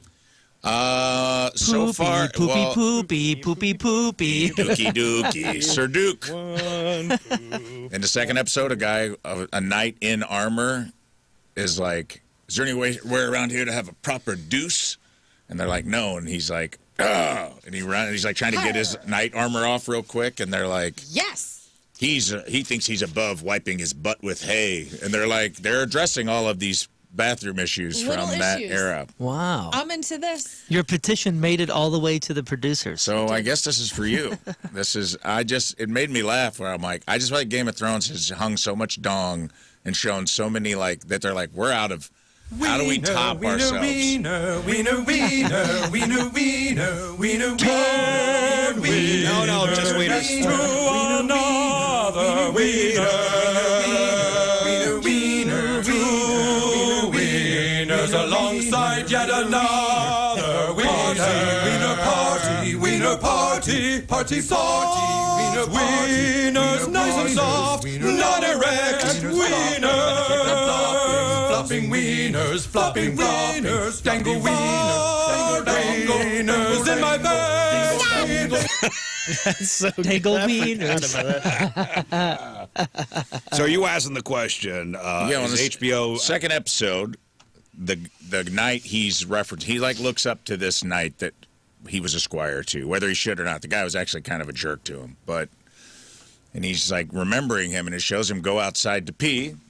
You'll love this. Okay. And he goes outside to pee, dude, and whips out this just enormous, silly-sized prosthetic wiener. I mean, it is like 25 inches long. It's cartoon. It is cartoonishly... cartoonishly long hog. Like Hodor's real one? Yeah, I guess. And he's like... Hodor's hog. And he's like, sir, I forgot his name. Is like, sir something. He's like, he's telling his young squire, he's like, he was a good man, and da-da-da. And it shows the guy, like, walk outside to pee, and he's naked, and he's just, like, standing there, and he's, like, rubbing the sleep out of his eyes, and he's got, like, I mean, a schwanz that's just, like, cartoonishly, like, he's holding it. Even the actor couldn't pretend like it was real. 314 says... He goes to hold it, he's, like, holding it, and he pees out of it, and it's just, like, it shows the whole whiz happen. Really? Well, Yeah. 314 says HBO's hilarious. Euphoria dong count makes Game of Thrones dong count look like amateur hour. Oh, yeah. I just started Euphoria again because it's coming back for that new season. And, there's a lot of nudity in there. I get that. I think we're in a time of gratuitousness. Yes. Yeah. And Sure. Everything has to It's be gotta be gratuitous. Righteous Gemstones, It's too. so annoying. It just seems like that's HBO's brand now. Well, even at the end of the Chair brand Company. is like- Remember that one episode of the Chair Company? Yes, course. which is hilarious. Remember the It's last insane. seconds of Beau is Afraid? I haven't seen that. Have you watched Chair Company? Yeah. I didn't like it. Bo was Did you afraid at see least the had some episode at art the to end it. where the Ebenezer Scrooge porno's on? I know. And they show All right, the yeah, guys. yeah, yeah. Anyway, there's an Ebenezer Scrooge porno, and they go all the way. They with go it. all the way with it. And Yeah, I on think- HBO. I It's just like remember my I feel like husband HBO howling has about it. become It's the. just too much. It's become the. I don't mind it. It doesn't bother me at all. I'm not offended. I just think it's. I'm like. Does it further the art or the Ooh, storytelling? is Can I there say one- this, though? As a woman, I'm so glad that Dong is being shown because, like, forever, tatas have been out and nobody has said a word. Everybody's down with that. So it's actually Yeah, kind I've of said a word. Yes. But I weren't love y'all it. I burning love bras in the breasts. 70s? Aren't But y'all I- in on this too? I am fine with all of the parts being, Yeah, I have no issues. you know, I'm here for it. Here's my issue. They don't show tatas that are prosthetically made to be like double G's.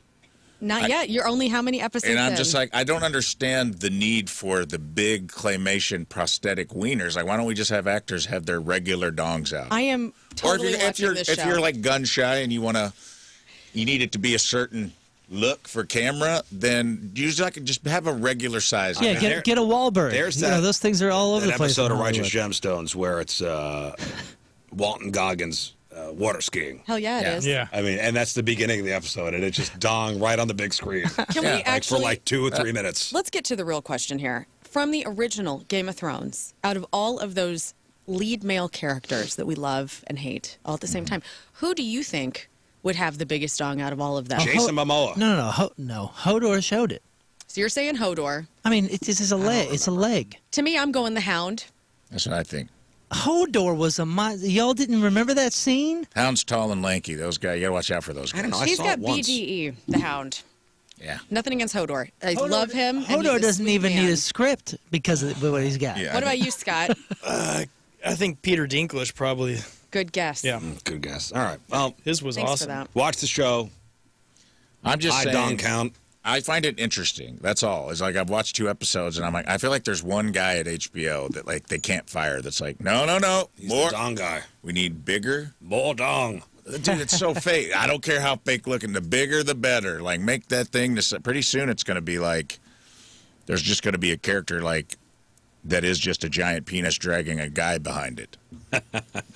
It's just, but the new Game of Thrones is interesting. I can't tell what it's going to be yet. I can't tell if it's supposed to be a comedy or if this is just a comedic character and we haven't met other people in the world. But that's worth the watch. Well, they got Thank you. you.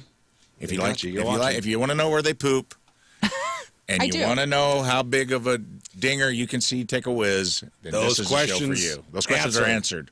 In Game of Thrones, Knights of the Seven Kingdom.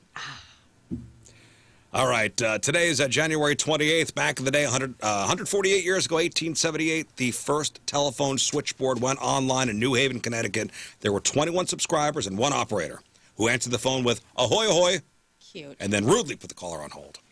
48 years ago, 1978, Fleetwood Mac's Rumors hit the #1 spot on the Billboard 200, cementing its legacy as one of the best-selling albums of all time. 44 years ago, 1982, Rhea Perlman marries Danny DeVito. They seemed like an unbreakable Hollywood couple, but they split in 2013 and again in 2017. They're still close friends. 41 years ago, they recorded We Are the World. 40 years ago, 1986, the Space Shuttle Challenger breaks apart 73 seconds into its flight. A tragic national event broadcast live on television, which we watched in school. The lives of all 7 crew members, including teacher Krista McAuliffe. They perished. And this name was brought up yesterday because I didn't know who this person was. Tracy Lawrence?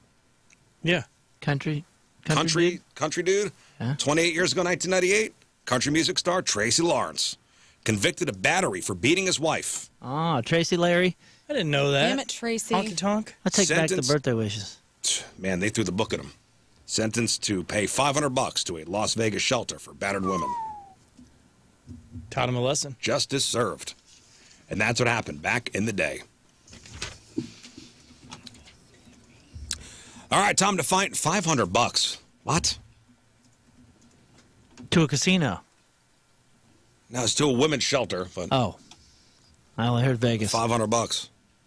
All right, time to find out what's going on in the world of music and entertainment with your crap on celebrities. And we start with this. Public Enemy frontman Chuck D and Doors drummer John Densmore are doing a collaboration, and they're calling it Dope. Now, if you loved the band, the industrial metal band Dope from like the late 90s, early 2000s, you're going, hold up. Oh, man. What's going on, man? You can't call yourself Dope. But they're going to have to possibly rethink their name. However, a Diesel Dope, the lead singer of Dope, the industrial band, he's posted this statement on Instagram yesterday. He says, I'm a huge fan.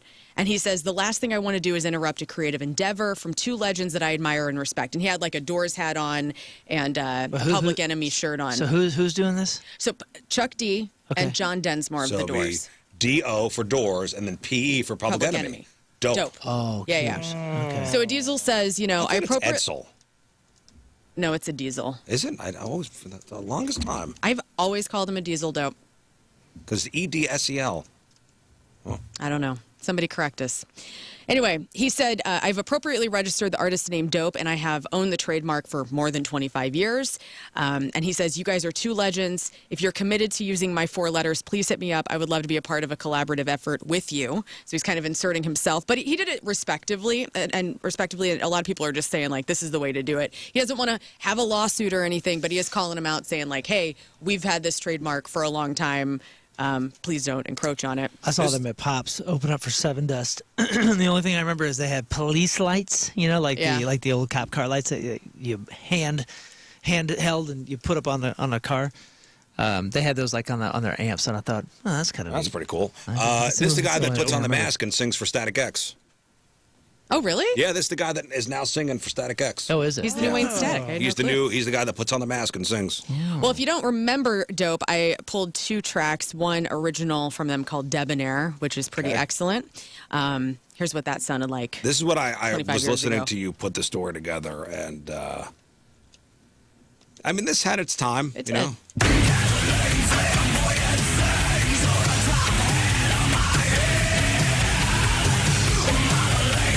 I mean, you listen to stuff now and go, "This is pretty silly."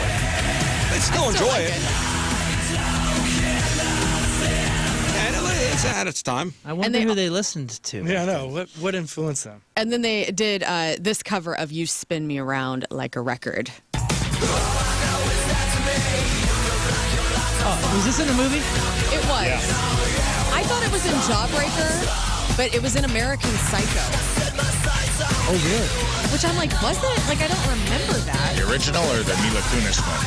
I think the Mila Kunis one. But it also could have been in, like, Not Another Teen Movie. I don't know. I mean, it's exactly what it should be. This is pretty cool. Yeah. They did a good job with it. I still like Dope. They still come around from time to time, and I like how they're handling it. So all the best to them. And if you are interested in that John Densmore and Chuck D collaboration, their first album, No Country for Old Men, will be released on Record Store Day, April 18th. So just so you know, his name is pronounced as it's written, Edsel. Edsel. Always called him a As in the car. Oh. Like the old You're Edsel. blowing a lot of people's minds that went to Pops in 2001. Because I never heard it pronounced that the way you pronounce it. Yeah. He always pronounced it Edsel, like as in the Edsel. car. Edsel Dope. Now we all know. Now we know. Duff McKagan of Guns N' Roses, Sebastian Bach, and Travis Barker of Blink-182, as well as McMars. They have a new single out with DMC, Daryl McDaniels, called She Gets Me High. And here's them kind of doing Ram Jam, mixing it up with kind of a new sounding song. Okay, so what is this called? This is called She Gets Me High. Okay, featuring Mick Mars. Duff McKagan, Sebastian Bach, and Travis DMC. Barker. And Travis Barker.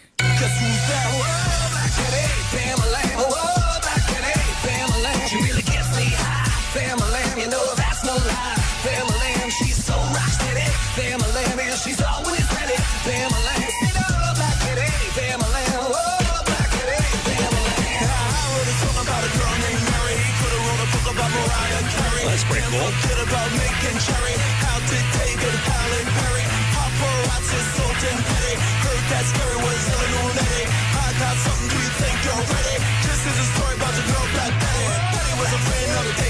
Is that Sebastian Bach doing the Black Lady part? I believe so.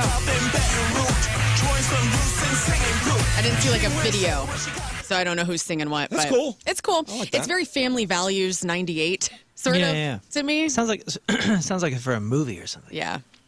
Like that was like there was a sync call out for a Yeah. 90s-esque movie, and they're I can asking almost for see Jason Biggs late for class, Running. like putting a shirt on while he's running with that song playing. in the Right, background. yeah. One of those teen horror movies or Jason comedies. Biggs. Either one. I'm down. You pick. We're going to start seeing more things about Super Bowl commercials, you know, kind of getting a little taste of them before we sit down and actually watch the big game. And Lady Gaga is singing the Mr. Rogers song, Won't You Be My Neighbor, in a Super Bowl ad for Rocket Mortgage. And I watched a little bit of her behind the scenes of creating this version of the song. Do we like the commercials being released early? I don't. I don't either. I don't watch I didn't watch that. I just watched her putting this song together because I love her and I love Mr. Rogers. All right, So this is kind of cool. Is she going to be? Is this an over the top? Of course it is. You kidding? That's Lady Gaga. It's the Lady Gaga. You know, when I think about Won't You Be My Neighbor, I just think about my earliest memories as a kid watching Mr. Rogers, and I think about how much he meant to people, especially kids at home. I have always wanted to have a neighbor just like you. I've always wanted to live in a neighborhood with you. So let's make the most of this beautiful Stop yelling. Since we're together, Beautiful, you leave her alone. we'll say, would you be mine? Won't you be mine? Won't you be my neighbor? Oh my God. I want to hear Dope's version. Yeah, if I we do too, could. actually. she sang I'm the into hell that out of too.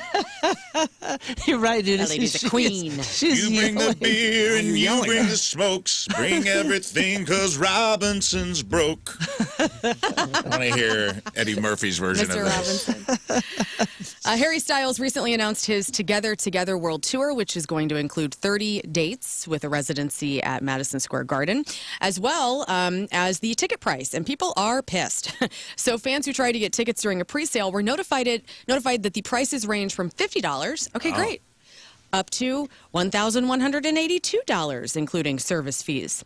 So seats began to sell. Fans noticed that the pricing began to change. One fan said, quote, calling a tour together when it's unaffordable for 99% of people is crazy. Where is he playing? He's playing Madison Square Garden, and he's going to be doing other... Oh, the dynamic pricing, huh? The dynamic pricing, yeah. So once there's a lot of interest, the prices go up. Huh. Good times. Yeah. Moving into movie news, Jennifer Grey is going to bring back her role as Frances Baby Houseman for the upcoming Dirty Dancing sequel. My wife and daughter watched Dirty Dancing. Did you? So, no, my son and I were upstairs watching the UFC fight. While the girls were downstairs watching Dirty Dancing. Still a great movie. I asked my wife, I go, did she enjoy it? And my wife goes, I don't think she did. Really? She will one day. Yeah, maybe she's too young to appreciate it. Yeah. Well, the sequel's production has faced delays since its initial announcement in 2020. So details still under wraps, but it's kind of interesting that Jennifer Grey and her nose job will be coming back. Different times, though. So how old was the baby character in, what was it, Frances? Frances, yeah. How old was she in the movie? She's a teen. How old was she supposed to be? 17? 17, and he was? Probably 24. 25. Okay. So, hey. That's why it was dirty. It was super dirty. Creepy. How old was she in that movie? She was supposed to be 17. she was 17. Yeah, and but he was Listen, 25. it was the 60s, but or the actor- 50s or 60s. How old was the actor? How old was she? She was like the same age as Patrick Swayze, but she's playing a character that's that what was you were saying. younger. They were similar in age. No, the character's 17, and see. he's 25. Well, Dirty Dancing, the original, was released in 1987. Still very significant. I mean, I listen to that soundtrack all the damn time. Is Dirty Dancing in the same universe as when he's the bouncer? Oh, yes. Roadhouse? There's been arguments of it. I'm fine with that. There is an online Gotta be. conspiracy theory that Dalton and Johnny are the same guy, I'm into it. and that he ran away from. Because Which one did he run away from? He ran away from Dirty Baby. Dancing because of being accused of pedophilia. I don't know if It was that's like, part of the. it wasn't I don't it. think That was that's part not at of the lore, end. In but fact, everybody was on board with the pedophilia. It's canon. So the underage thing, and then he ran off to mid-Missouri Roadhouse. to be A bouncer. a bouncer at a roadhouse. Well, details about Johnny Castle. So obviously, Patrick Swayze is gone.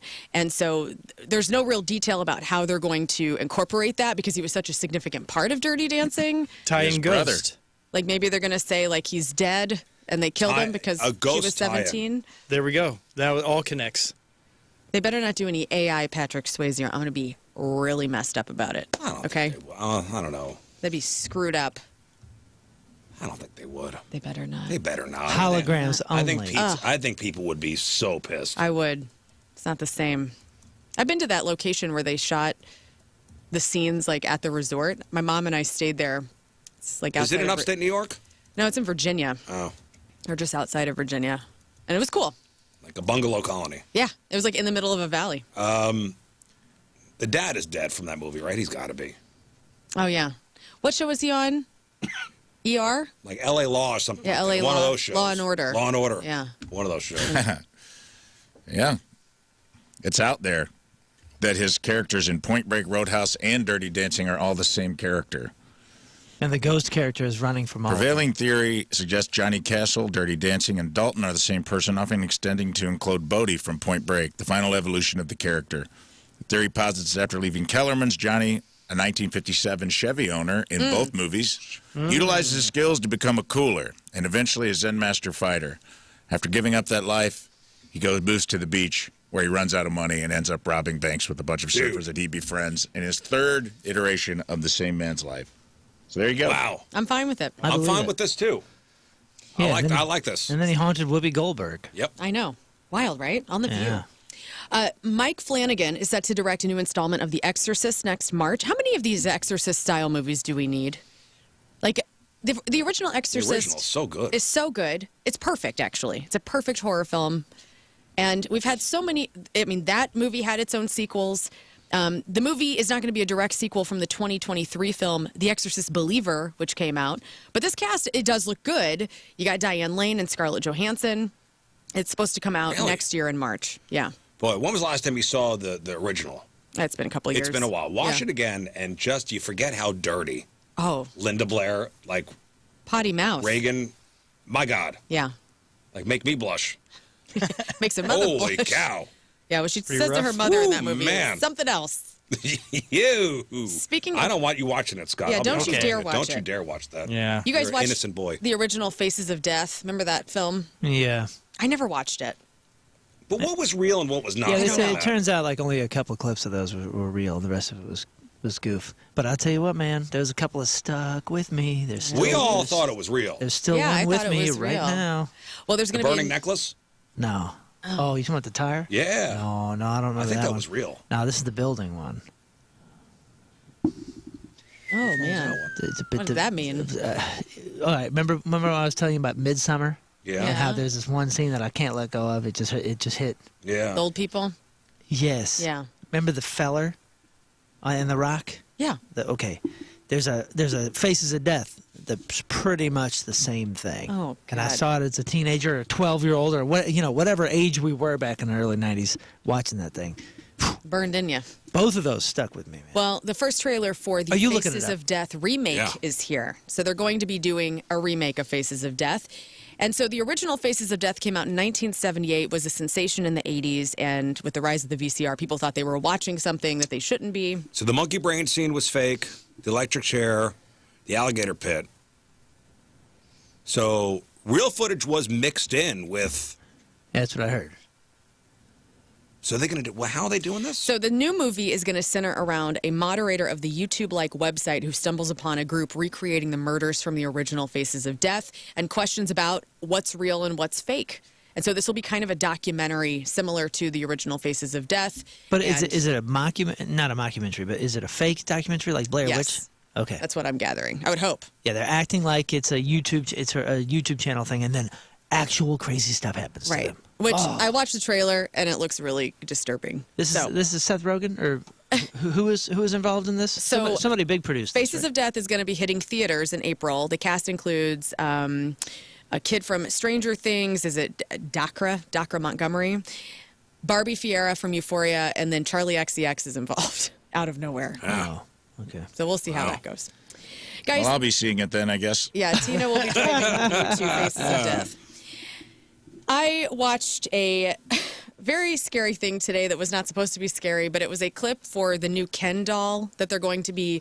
So Ken the Barbie is turning 65 in March, okay? And Mattel is letting Ken find his wings. And they released this just completely terrifying Instagram video of Ken's new era. And I got to tell you something. I never thought about whenever I was playing with my Barbie dolls and I had Ken dolls. I always had an idea of what Ken sounded like in my head, like voice-wise. And when I watched this damn Instagram promo for this, Is this where he reveals his name? no, everybody knows his name.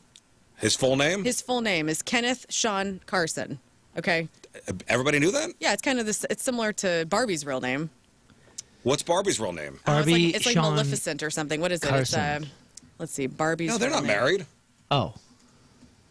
Barbie's real name is Barbara Millicent Roberts. So it's Barbie Roberts and Ken Carson. Ken Carson. That's right. Listen, I want you to play the audio from this. I would urge everybody to go to Mattel or Barbie's Instagram and watch this damn video. It traumatized me this morning. Okay. I was not ready for what Ken was going to sound like. All right, it's time. I need to see what else is out there. Come on, don't be salty. It's not forever. We'll stay in touch. Send a wave. He sounds like a man with no genitals. It's like a Blue's Clues replacement. First of all, he sounds terrified. I don't know what his problem He is. has no penis, okay? He has got doesn't have a penis. He's got no genitals. What do you think he's going to sound like? Every time I look down, my voice turns into this. He's so nervous. What's going on? And he makes a little wave joke. He's waving to the sea. I'm sorry. Listen to it again. All right, it's time. I need to see what else is out there. Come on, don't be salty. It's not forever. We'll stay in touch. Send a wave. What? Don't look back. Sounds like a Is wimp. he leaving Barbie? Or is He's like leaving the ocean. I guess so. Anyway, and then he's fully Merman. clothed in an ice bath where it looks like his organs were missing. I don't know. It's really something. He needs a good beating so that way he toughens up a little bit. It's the ultimate emasculation. They took the man's genitals. They took his genitals. What do you expect his voice to be like? You've been sounds like a emasculating the giant- guy since the 60s. Yeah, there's a giant bulge. wimp. It's fine. And finally, have you ever really looked into the comedies that you love throughout time and look around and go, you know what, this could be a horror movie? Like, I got a list here. Like Bruce Almighty, dating a wacky man-child with godlike powers who alters your body without asking, causes natural disasters trying to impress you. That could be terrifying. That's horrifying. Or what about this? Willy Wonka and the Chocolate Factory. Psychopath who hires mutants and lures children to a factory where they disappear in horrifying accidents. Mutants.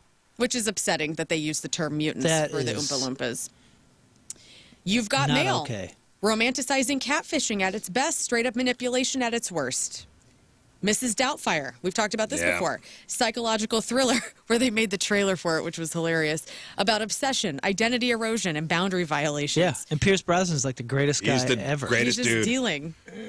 Or Never Been Kissed from 1999, a teacher falling for a student before he realizes that she's about the same age as him. It's a freaking mess. Speaking of a freaking mess, okay, I've gone down. I don't know if you guys have been served this on Netflix or not, but all the James Bond stuff is on there. Yeah, Netflix. All of it. Yeah, yeah. And I started. I know my band is named after one of the James Bond movies. I had not seen any of them in their entireties, so I kind of went back and I'm like using them as my nap movies. Mm-hmm. It's appalling. Have you seen some of the old ones? Like the Sean Connery one? The Sean Connery ones. No. Dude, learn. I need your take. That's when you could slap some sense into a woman. Oh my gosh, dude! You have got to see. You have got to see this movie. The very first scene, he follows. Listen to me. Just follow this for 1 second. I'm just going to give you 3 scenes. Go. The first scene, he follows a gal into her room. She's in a bathtub. It's not clear if they've met before or not, and they don't make it clear. He gets her out of the bath. He gives her a towel. Then he starts making out with her. A guy is about to hit him in the back. He uses her as a shield. The guy hits her instead. He throws her to the ground. Sean Connery throws her to the ground, beats up the guy. Nice. And then when the gal is like coming to, he just leaves her. Then in the next scene. When men were men. Yeah, whoa. Then the next When scene. men were Bill Cosbying too much. The next scene, he's in a different city. He's being oiled down by another hot gal. Okay. Somebody comes and says, Bond, I need to talk to you. And he stands up and he tells her, he goes, you've got to get out of here. Man talk. He says man talk, turns her around, slaps her ass, and moves her out. And then the next scene, he is up in a hotel room and he comes up to a gal who's like cheating with like in a card game, lays on top of her, and within, I don't know, 80 seconds they're making out, and he bangs her. That's the Really first good 3 looking scenes. back then, man. Maybe, and I got to get your take. With a 2026 lens, it would seem maybe a little problematic. No, A little? well, You no, think? here's what I'm understanding about the Bond films. There's a reason I didn't understand them, and I'm trying to figure them out. Are they meant to be that level of cheese?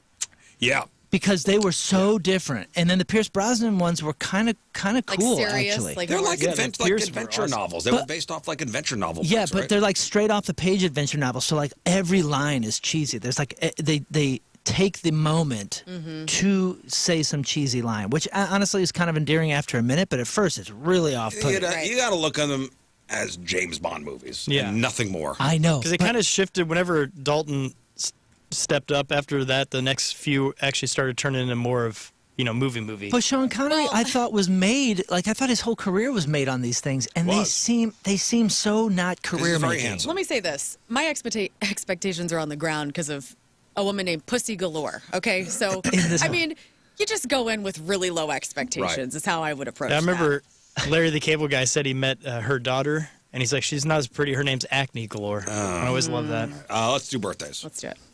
I got to get your take on that movie, though. I'll I'm gonna send it try to to you. watch one this weekend.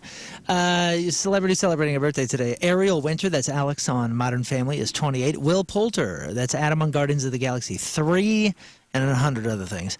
And apparently, I saw something We're this the morning. Millers. Yeah, this is the guy that Eyebrows. kind of looked like he was forever mad, like born to be a villain kind of guy. And somebody posted a thing today, one of these entertainment magazines, saying that this kid or this guy finally has his movie, and I guess we're getting a trailer dropped. He's in The Bear. He's a good actor. He's very, very good. He's 33. Got an interesting face. Tom Hopper is 41. J. Cole is 41. Elijah Wood is 45. Nick Carter is 46. Joey Fat One is 49. Rick Ross is 50. Catherine Morris, the Cold Case star, is 57. Rakim is 58. Sarah McLachlan. Or McLaughlin.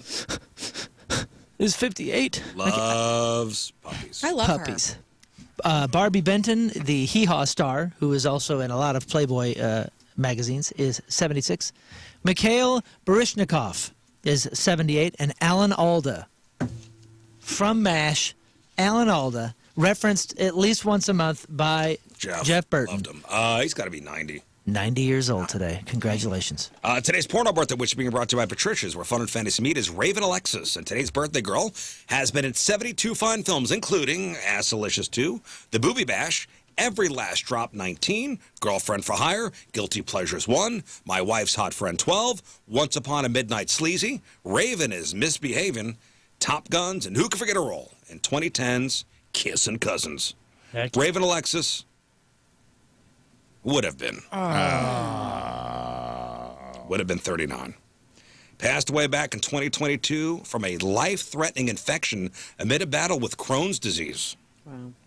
Specifically, she succumbed to septic shock. Oof. And, yeah, tragedy. Happy birthday, Raven.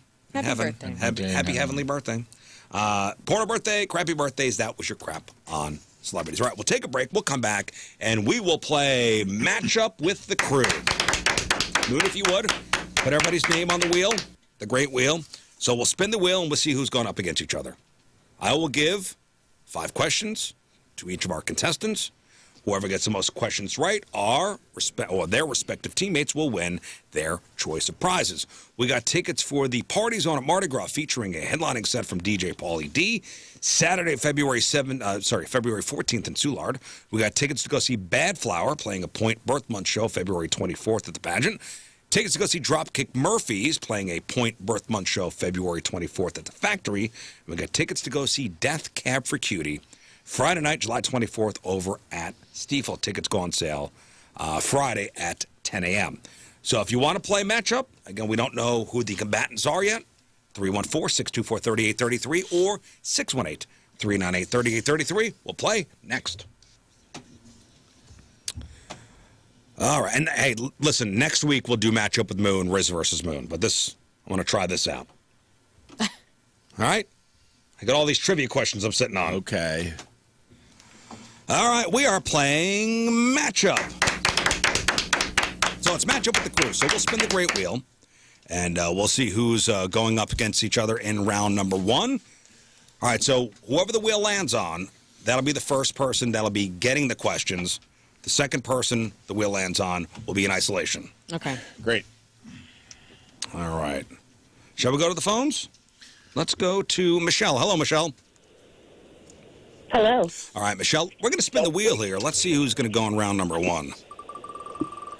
All right, round and round she goes, and it's going to be, all right, Moon will be answering the questions first, and he will be going up against Moon versus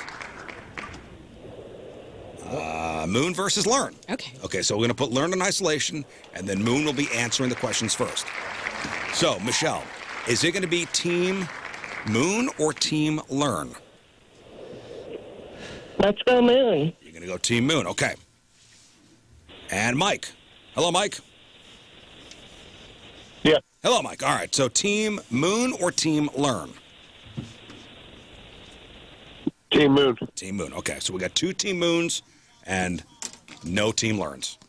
I thought they wanted tickets. Your loss. All the imminent. pressure. Spoiler time. All the pressure Time is for you to be a real Let's ruin some day people's ruiner. Wednesdays. All right. Okay, Learn and Moon. So Moon is going to answer the questions first. And then... I got her listening to some ultimate pump-up music. My favorite pump-up music. Okay, you write down the answers? Okay. She's jamming Run the Jewels. Okay. Moon, are you ready? Yes, Scott Here we go. Rizzuto. Match up Round number 1. All right, Boone. Okay, Riz. Who is Barbie's little sister? Oh, no. Skipper. Okay. I almost said Flipper, and I was like, nah, that can't be it. A calorie is a measurement of what? Energy. What is the only food that can never go bad? Honey. What do you call a group of flamingos? I know it's a gaggle of geese. Oh, a gaggle of gay geese. Huh? A flamboyant. Yes, a gaggle of gay geese. Thank you, South Park, for a teaching. And what country was Marco Polo from? Oh, man. Spent a lot of time on the Silk Road, back and forth. I want to say he was Italian, maybe, or something, but maybe España. Maybe España. I say, what do I say? I say Italy. Seems like a guy from Italy. What do you mean by that? He was a man of the world. He was all over the place. He was writing down a lot of This is a stuff. good logic, dude. If you were in a hotel in a pool and a guy approached you, he was like, "Close your eyes and say my name, and I'm gonna touch you." This guy's definitely from Italy. Yeah, 100%. I get it. 100%. I like your logic. Yeah, I like it. Hey, Yeah. you say Marco. Yeah. I say Polo. Then you tried to find me. You're trying to find a Marco. You find a Marco with your hands, not your eyes. Yeah. Marco, this feels a little weird. I'm Italian. It's Yeah. me. Scusi. It's Scusi. It's me, Marco. It feels right. It feels even righter now. All right. Tiebreaker question. Can't back off it now. Yeah. Tiebreaker. What is the total number of episodes in the TV show Friends? Friends. Total number of episodes. Okay, so here's my baseline. I'm going to walk you through this. My baseline, I remember when I was a kid and Cheers was celebrating their 200th episode. Everybody was like, God, it's a big deal. And then that damn show was on for another decade, it seemed like. That doesn't really help me with this question, does it? I'm glad you brought that I up. was just giving you my baseline. Okay, so 200 has got to be a lot. Let's see. There's probably 24 per episode. I mean per season. What is the total number of episodes? Yeah, in the 24. TV show Friends. All right, new song. Oh, it's back. It's back. I'm going to say 24 times. That's... Show me 311. Okay. 311. Got that, Scott? Show me 311. Okay, let's learn in isolation. Let me listen. Did you like that? Is amazing. Yes. It's so good, right? It is just so like, good. it's What just like- song? that was Lie, Cheat, and Steal, but this is Mean Demeanor. It doesn't matter what song. That's the greatest thing. Doesn't matter. They are all pumping you up. Yeah, you just put a rando on, and you're like, yeah, I've I never- believe everything these guys say. I've never put a Run the Jewels song on and been like, oh, I'm sad now. Me neither. Makes me like. I've wanted to fight people. Yeah, I want to fight people. Immediately after. It's my workout music. Okay, It's good. Oh, yeah. The one you sent me the other day was real good. He can't hear me. I don't know why I'm talking. All right, let's do learn now with round number one's questions. Okay. All right, learn. Who is Barbie's little sister? Skipper. Please. Dunk. A calorie is a measurement of what? Oh, what? A calorie. Let's come back to that one. Okay. What's the only food that can never go bad? What is the only food? That can never go bad. Oh, man. Well, I immediately think of cheese, but that can go bad. You can age a cheese. Not in my house because I eat it. Yeah, some people eat Get 'em on blue that cheese. Nachos can't go bad because I What eat can't them. go bad? What is the only food that can never go bad? Is this a trick question? Is this an actual food? Answer me right now. I'm. Here's the question. What is the only food that can never go bad? I mean, I guess like a whiskey. But that's not food. That's a drink. Aged for a long time. What is the only food that can never go bad? Food that's eaten. I'm going to come back to You that. put it in your mouth. Okay. Food that's in my belly. What do you call a group of flamingos? A flock. What country was Marco Polo from? The Marco Polo? The guy. Oh, no. I mean, he had little pants. So Okay. where did he live? Pants. didn't know he had little pants. I remember seeing a picture of him once. Those Marco Polo jeans you're wearing? Oh. Little Marco Polo. You remember those? Hey. No. Mr. Marco. You know what? He's probably from somewhere like Spain. Spain. Spain? I'm going to say Spain. So you're going to say Spain? I am. I'm going to probably come back to every one of these questions. Okay, we're going to go back to a calorie as a measurement of what? I mean, everything has so many calories in it. It's like it's not protein. Like an amino, a molecule. It's a calorie. What are you measuring? I'm measuring how much energy is in a food, how much I'm digesting. So I need an answer. A calorie is a measurement of what? I'm going to say, energy, I guess. Okay. What's the only food that can never go bad? Spotted dick. Okay. Yeah. It's in a can. And it's already spotted. And your tiebreaker question. What is the total number of episodes in the TV show Friends? Total number? Total number of episodes. Ooh. I'm going to say, oh my gosh. I'm going to say 750. 750. Okay. There we go. There are the answers from Learn. Okay. Let's see if you guys are correct. Okay. How you feel? Not great. Well, let's start with this one. Okay. Put me to your lips. Who is Barbie's little sister? Scott? Moon and Learn. Look at each other like, did you know the answer? Moon and Learn, you both said Skipper. And you're both correct. Oh my Right. goodness. I almost Off to said- a great start. I almost said flipper. Skipper. That's a dolphin. Okay. Then we have different answers for pretty much. No, you know what? Everything? Question 2. A calorie is a measurement of what? You both said energy? And you both are correct. Yeah, baby. Energy up. That's right. Okay. Calorie up. 2 for 2, both of you. Wow. Then you're different on every other answer. Okay. right. Question 3. What is the only food that can never go bad? Moon said honey, and Learn said spotted dick. And the answer is honey. Yeah, that's a great one. Okay. Honey can never go bad. Good to know. Moon's up 1. What do you call a group of flamingos? Moon said flamboyant, Learn said flock. Technically, it's a flamboyance, but we'll give you a flamboyance. Look at you. All right. Outstanding. Lucky. Well, Moon wins. Congratulations. Congratulations to Mike and Michelle. What country is Marco Polo from? Moon said Italy, and Learn said He always sounds Spain. surprised.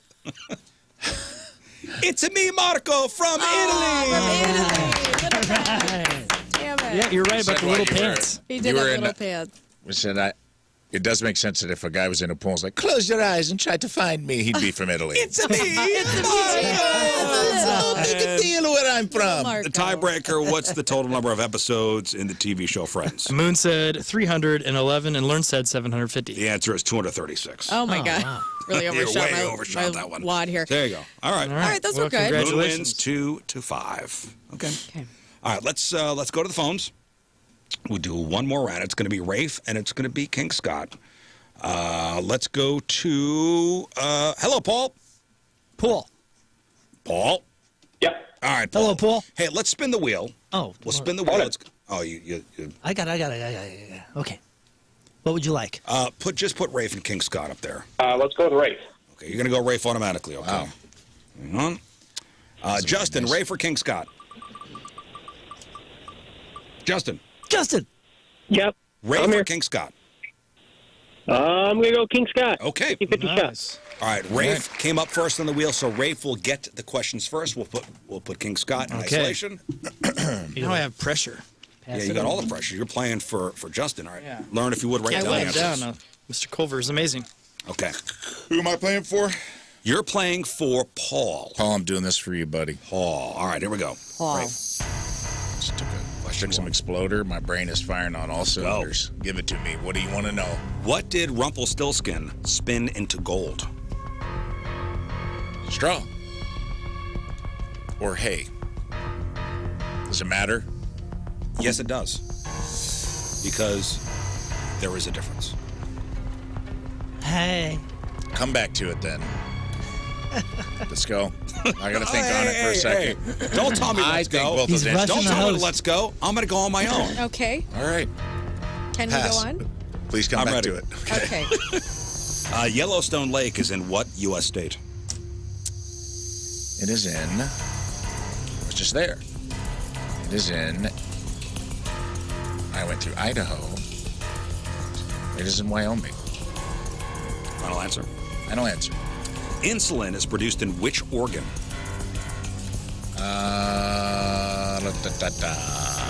Insulin. Insulin food. Pancreas. Final answer. Yeah.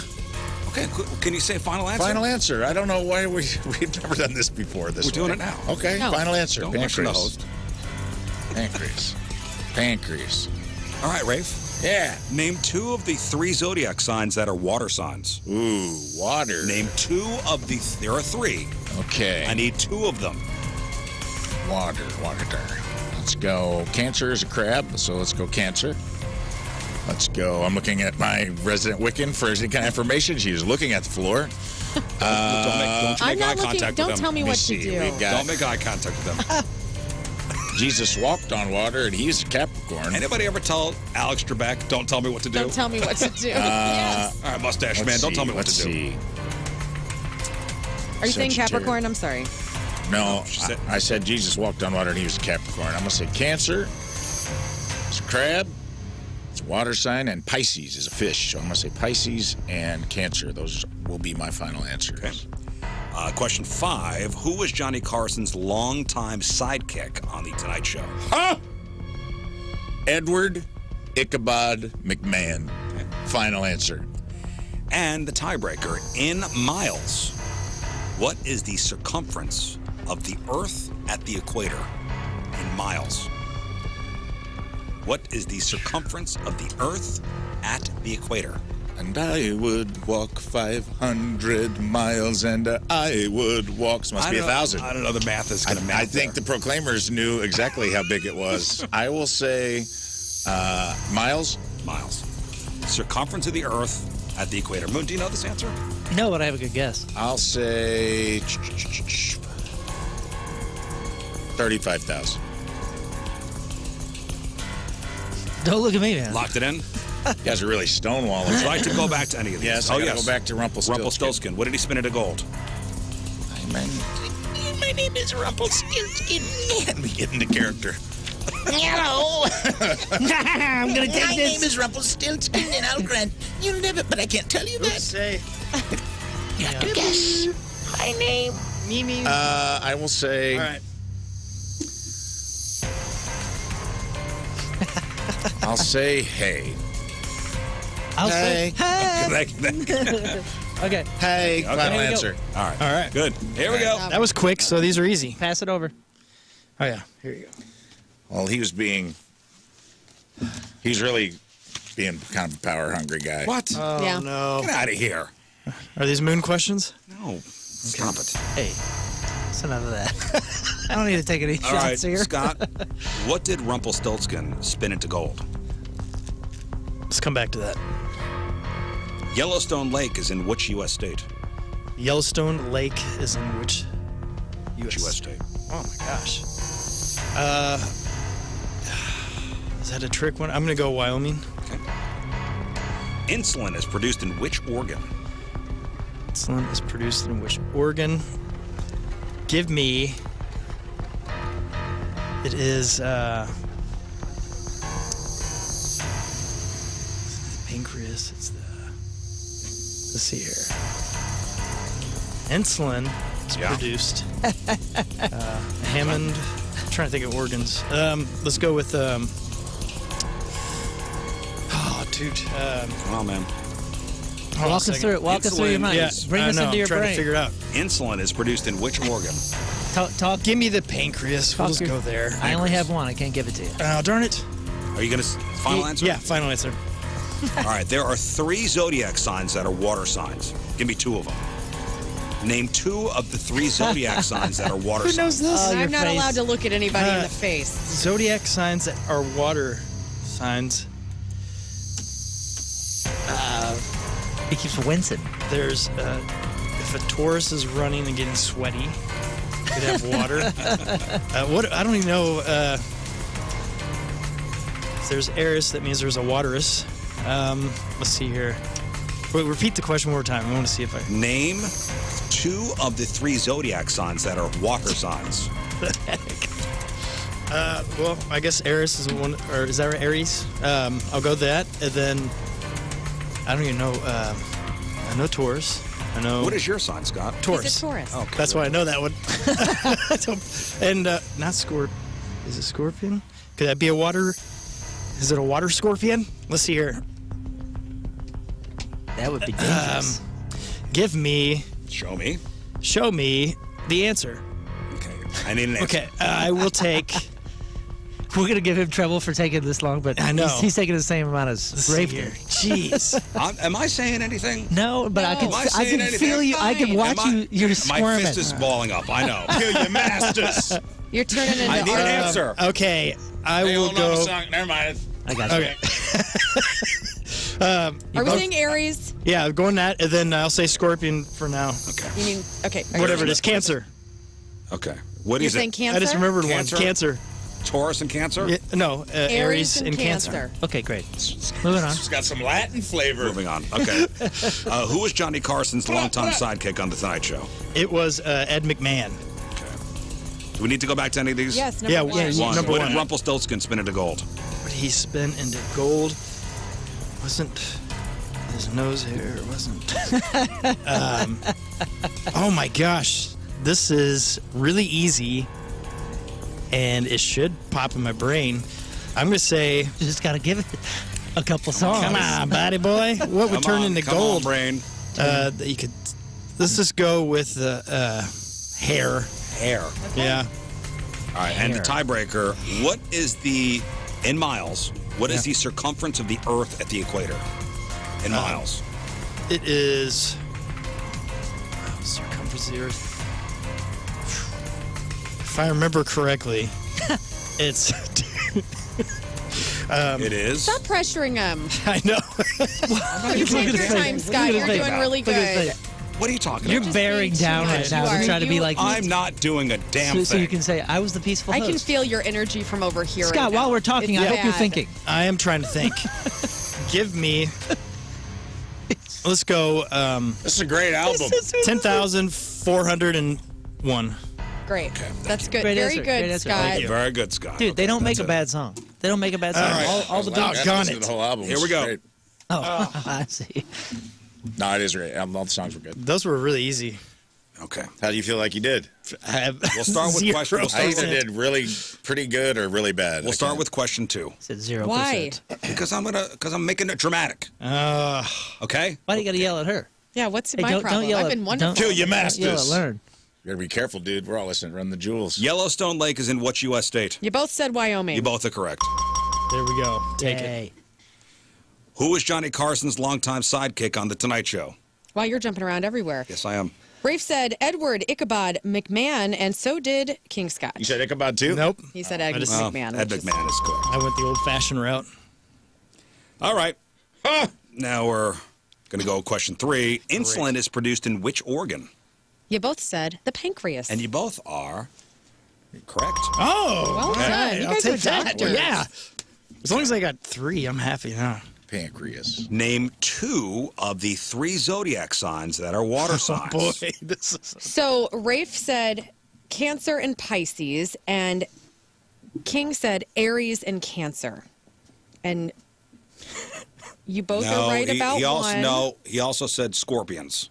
No, he's No, thinking I with changed Cancer. that. Yeah, You it changed was- it. All right, You weren't well, paying attention. No, I because was you paying were attention. stuck in your rage. I was paying He attention. said water scorpion. Yeah, water scorpion. Okay, Yeah, so so- here are the... He also And said the a bull bull sweats. The bull sweats. Learn, would you like to tell us the 3 zodiac signs that are water signs? Cancer, Scorpio, and Pisces.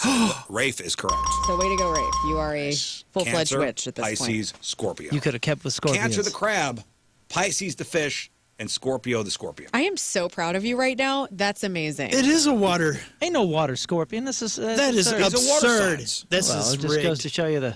My scorpions are wet. Well, it comes down to this last Well, at one. least I said it. It's tied right now. No. Okay. Rafe is up by You said one. one. And it comes down to this last. I'm gonna be pissed if this one gets me. I And know. you both have different answers. Yeah, so you got this. You got this one. Okay, I didn't don't have know. We'll see. it. I did not have it. Now, if Scott gets this right and Rafe gets it wrong, we go to the tiebreaker. I'm going to be pissed. If you both have the same answer, which that's not true, so whatever. If you both get it wrong, Don't you look Rafe it up wins. before we tell you. I want to know. No. I'm going to tell you in a second here. We'll see if the fight is ready to What brew. did Rumpelstiltskin spin into gold? Rafe said, hey. Hey. Hey. King said, hair. Hair. Hair? Both sound similar. Hey. Hair and hay. The answer is Ooh. straw. Straw. I was like, Well, this question congratulations. The bites answer me. is straw. I and said straw first. I said straw or hay. straw is different And than he said hay. I had to pick. And I was like, I want to say straw, but I feel like there would have been more hay around back then. Rafe wins. Close one. Sorry, Justin. Did you just say the Waif waif wins? Waif wins. Waif wins. Dang it! I had that. I could have had Waif wins by one.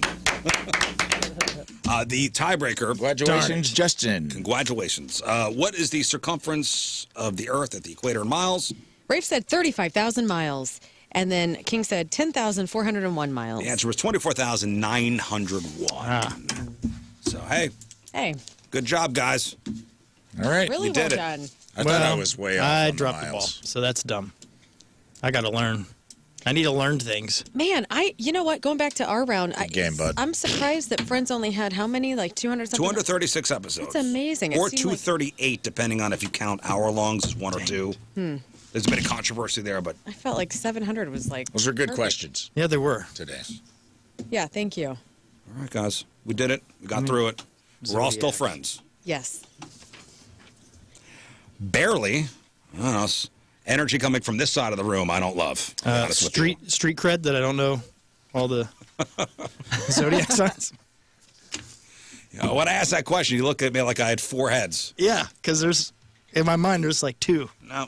Back to the program. Let's get him on the phone. Ladies and gentlemen, Mr. Chris Kerber. Good morning, Chris. Morning, everybody. How are you this week? I was just talking about my my upcoming trip to Italy, and I think you were there, what, last year or the I year don't think before? Rizz has his mic on. Can you hear me? Oh, wait. How about now? Can you hear me now? I got you now. There we go. Hi. Hello. I was just talking about my my trip to Italy coming up in September. I think you went there, what, 2 years ago? But, yeah, it would be maybe 3 full summers ago now. Wow, was it that long ago? Yeah. Huh? Yeah, but man, it was still the best family trip we've ever had. Yeah, I'm not bringing my family, just me and the wife, and some listeners are going. You can come if you want. Oh, great. Yeah. We're leaving the kids at home. All right. Listen, I'm going to do Italy. I'm going to do Italy the adult way, whatever that means. I don't blame you at all. I'm going to be shirtless for most of the time. It's you know what? I still, one of the things I take out of that trip is how much food I ate and how I never felt full. Like I never felt like you'd like to. Just the food is different. You feel better. It's there's so much of it, and the portion sizes are perfect. Like it was just and then for me, honestly, I was always fascinated as a kid. Think the Coliseum is just one of the coolest things in the world. The fact that this thing is that old and it's still there.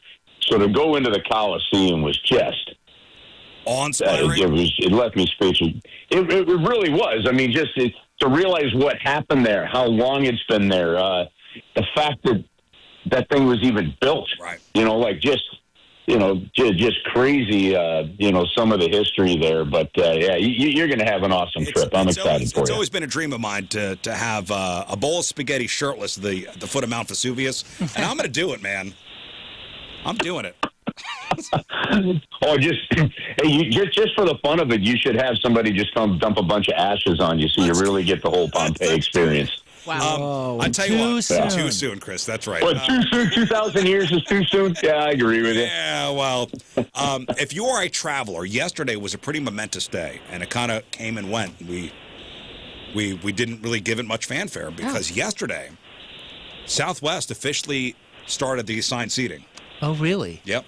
I was in the last week of Free for all. It's no more free-for-alls on Southwest. Now we got assigned seats. What are your thoughts on this, Chris? You know what? I literally just the girls, that first weekend of the Olympic break, taking the whole family to Columbus. We're going to go see Andrea Bocelli perform in Columbus. Wow. And I booked. I just decided, I don't feel like doing a 6-hour drive because once we get home, I got to take Gabby back to Mizzou, right? So I don't feel like doing like 10 hours in that day. So I booked flights. Now, for the longest of time, we've booked flights. It's really been pretty simple. They've been easy to travel, from the time the kids were young. Never had a problem. The friendliness of Southwest, for the most part, their on-time stuff, rarely had an issue. I hope it continues because the thing of it is whether it's assigned. Number one, I think I don't ever remember really having too many issues with seats on Southwest. I think people were used to it, but that airline for a long time really kind of distinguished itself with a different level of customer service and humor and fun and stuff like that. And unfortunately, it feels like they've kind of lost all that uniqueness. So to me, hey, I get the business decision, but it took what was kind of a unique airline and, one that saved people money and gave options and turned it just into your every normal day thing. So people cannot be left up to people cannot be left up to their own devices. We need to be controlled. It's the people's fault. Yeah. Yeah. How is this? You blaming me? Tell me where to sit. Tell me where to sit. It worked. It worked for a hell of a long time. Yeah. There's other stupid stuff they do. Okay, you could say, hey, the one bag free thing, things like that. Like they kept things normal, right? Which is why you were loyal to them. Okay, so like if you have like your a Chase like Southwest credit card, right? Yeah. So we have one for the family. I've got one, and we had and then we put obviously Christy has the same card. If I travel, I get a bag free, and every ticketed passenger traveling with me does. If Christy's traveling with the girls, even though her name's on the card, she's not the primary card holder, her bag's on free. And I'm like, oh, yeah. Like that kind of logic really works in a house anyway, right? Right. Like, hey, babe, I know your name's on this, but you really don't count. Like, that doesn't fly. Well, listen. So it's decisions and things like that. So it's an end of an era, and it's just the world we live in, and now just shop. Yeah. It was a system they used for 50 years, and Southwest said 80% of surveyed customers expressed a preference for assigned seats, and yesterday they started. Yeah, with all due respect to statements like that in today's world, I no longer believe it. Now, having said that, there's nothing to back it up, and it's just a bunch of baloney. But having said that, I booked the flights to Columbus, and it was fine. You pick your fare. You can still choose a lower fare if you want them to assign you the seats when you get there, which means if you're traveling with 3 or 4 people, you might be split up, but that could happen in the old way anyway. Sure. Or you pick your seats, and there was no problem picking the seats. So, again, I don't know that it's that big of an issue. I just don't think – I think companies got to be careful losing the identity that made you. Well – Now, you can adjust with the times, and that I get.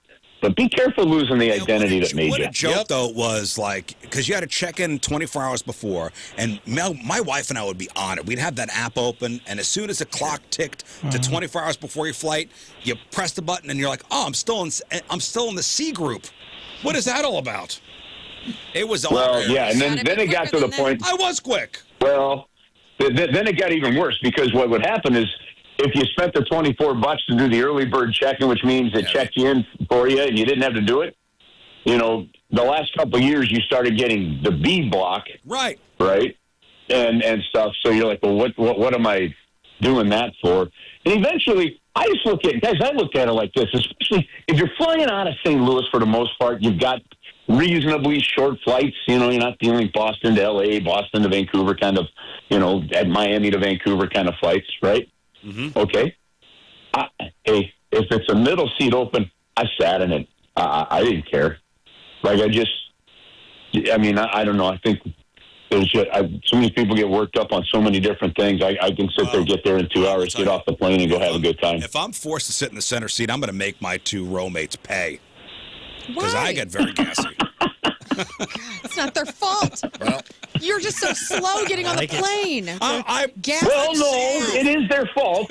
It is their fault. They picked the seat and decided to leave the middle one open. So you get the butt lottery there. This is like what that's you just get. the way that works. I click the check-in I'm okay with 24 that. hours exactly, and I'm still in the C group, and Your I'm sitting in the thumbs middle. are slow. I'm getting gassy. I'm eating deviled eggs before I get on that flight. Yeah. Enjoy everybody. But you know what? Like, it does make you think. It actually does make you think and go beyond Southwest. Like, if you think of possible companies that along the way where, you know, they decide to make a corporate change or something like that, and in the process kind of lose the identity, lose the thing that made them unique, lose the thing that kept their company, you know, their customers loyal. And you got to be careful. You got to be careful with that. If they keep, you know, so it's, for example, in this case, it's not just that they're changing from the, I mean, do we really care that they changed from the cattle herding to the, you know, to assigned seats? Is that big of a deal? No. But you put that change on top of charging for bags, on top of a stupid policy where, you know, the primary card holder. So you have one credit card for your family, you and your wife have your name on it, and your wife doesn't count, or you don't count if it's the other way. Like that's where you start to lose the common sense part. There's also extra legroom preferred and standard seating. It's not just they're not just assigning seats. They're doing the tiered payment. It's Frontier. It's the Frontier and that's system. the thing, dude. I always flew Southwest because it felt like a young democracy. Like if you were an early bird and you got up and grabbed the worm, you could get B seating and still and you didn't have to pay extra for none of your stuff. And now they're charging you. They've acquiesced, and they were number one. Wall Street Journal, they finally took it over just now this year, number one airline. Yep, true. And right when they get to the number one spot, what do? Change what got them there. That's how a sports franchise doesn't become a dynasty.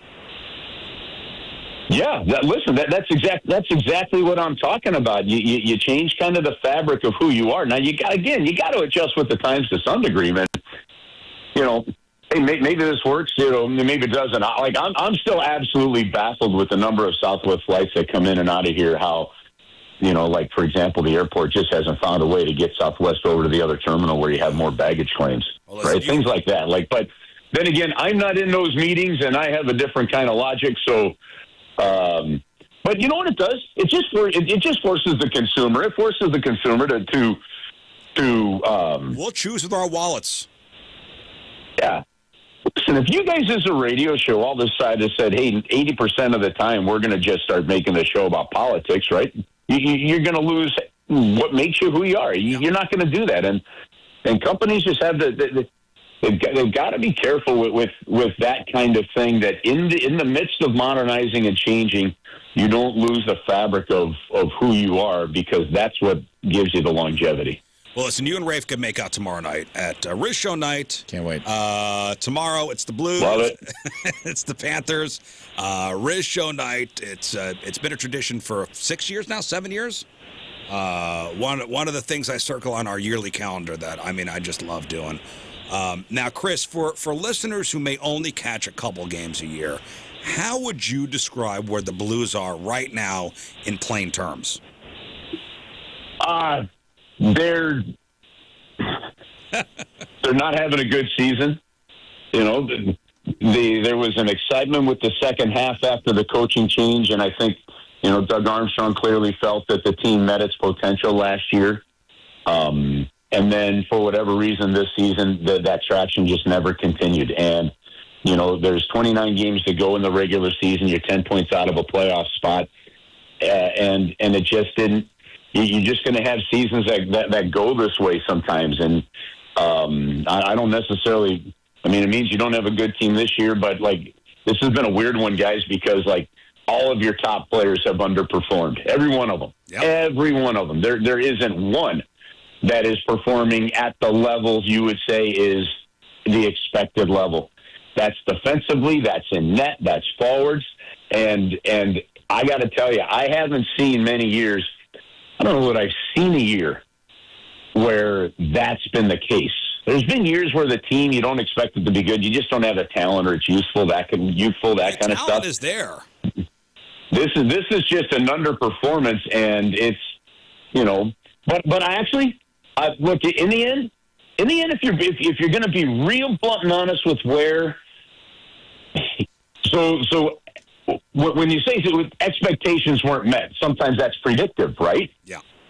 You know, it's saying, well, this is what you should do, and obviously that doesn't happen. And then right now, what happened is because they had such a tough October and November, they put themselves in such a hole with the overtime record, with not getting some key wins in the early part of the season, that right now with the injuries that happened last night to Neighbors and Kyrie, and we'll go to the rink this morning here in a couple hours and see if there's an update.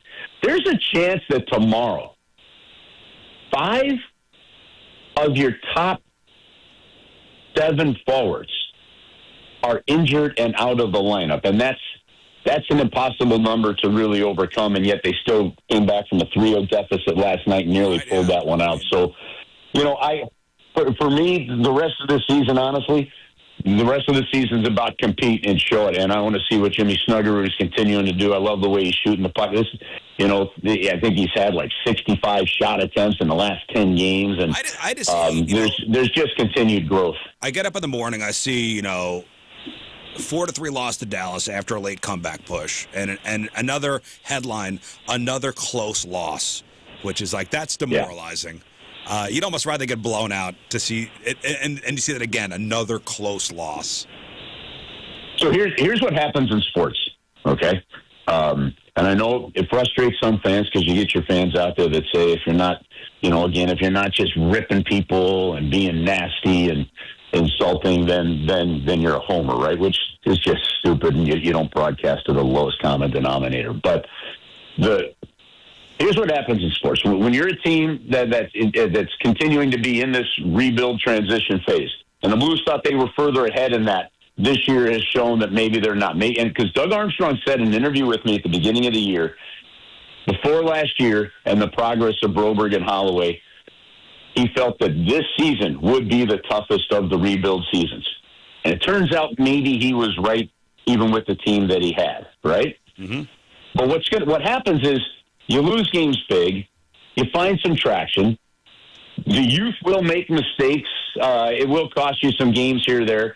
You find yourself in more games than you're out of, but you're still going to lose more. Then what happens is you find yourself in more games than you're out of, but you start to win those 1-goal games. You win more of the games in overtime, right? And then you go to winning by 2 goals, by 3 goals, that kind of stuff. It's a cycle. You can't shorten it. You can't cheat it. And the Blues are kind of in that cycle right now where they're right there in these last, say, 7 to 10 games, and then there's just that mistake, or there's that blip. And the difference of teams that have more experience and some higher skill. Or just the puck doesn't bounce their way. I mean, it happens. Hey, you want the listen? I looked this up last week, and this one kind of blows my mind. Now, for the long time, my nugget was the last time the Blues took a forward with a top 10 pick was when they took Rod Brind'Amour, and that was before they took Dvorsky with the 10th overall pick in the 23 draft, right? Mm-hmm. Okay, you go back. The last time the Blues picked in the top 5. Okay, which means in some ways you have a good chance of getting a generational type player. The last time they picked in the top 5 was when they took Alex Pietrangelo 4th overall in 2008, and then they had Eric Johnson 1st overall in 2006.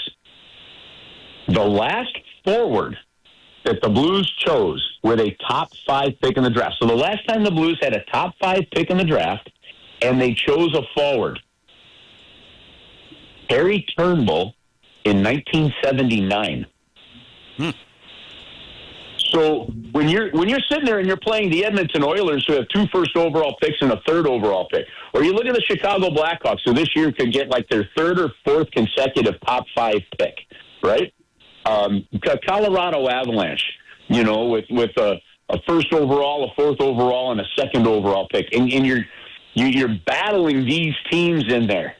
Even Ovechkin's still battling, playing was a 1st overall pick. Crosby was it's hard to do what the Blues have done. And if this year you end up with one of those top 5 picks and there's you're able to find that great player, you could be really good for another 10 to 15 years on top of that, and it's worth the pain. Well, the Blues are back tomorrow, Enterprise Center. It is Rizzuto night. We'll be out there, and looking forward to it. Looking forward to seeing you and Joey up there in the booth.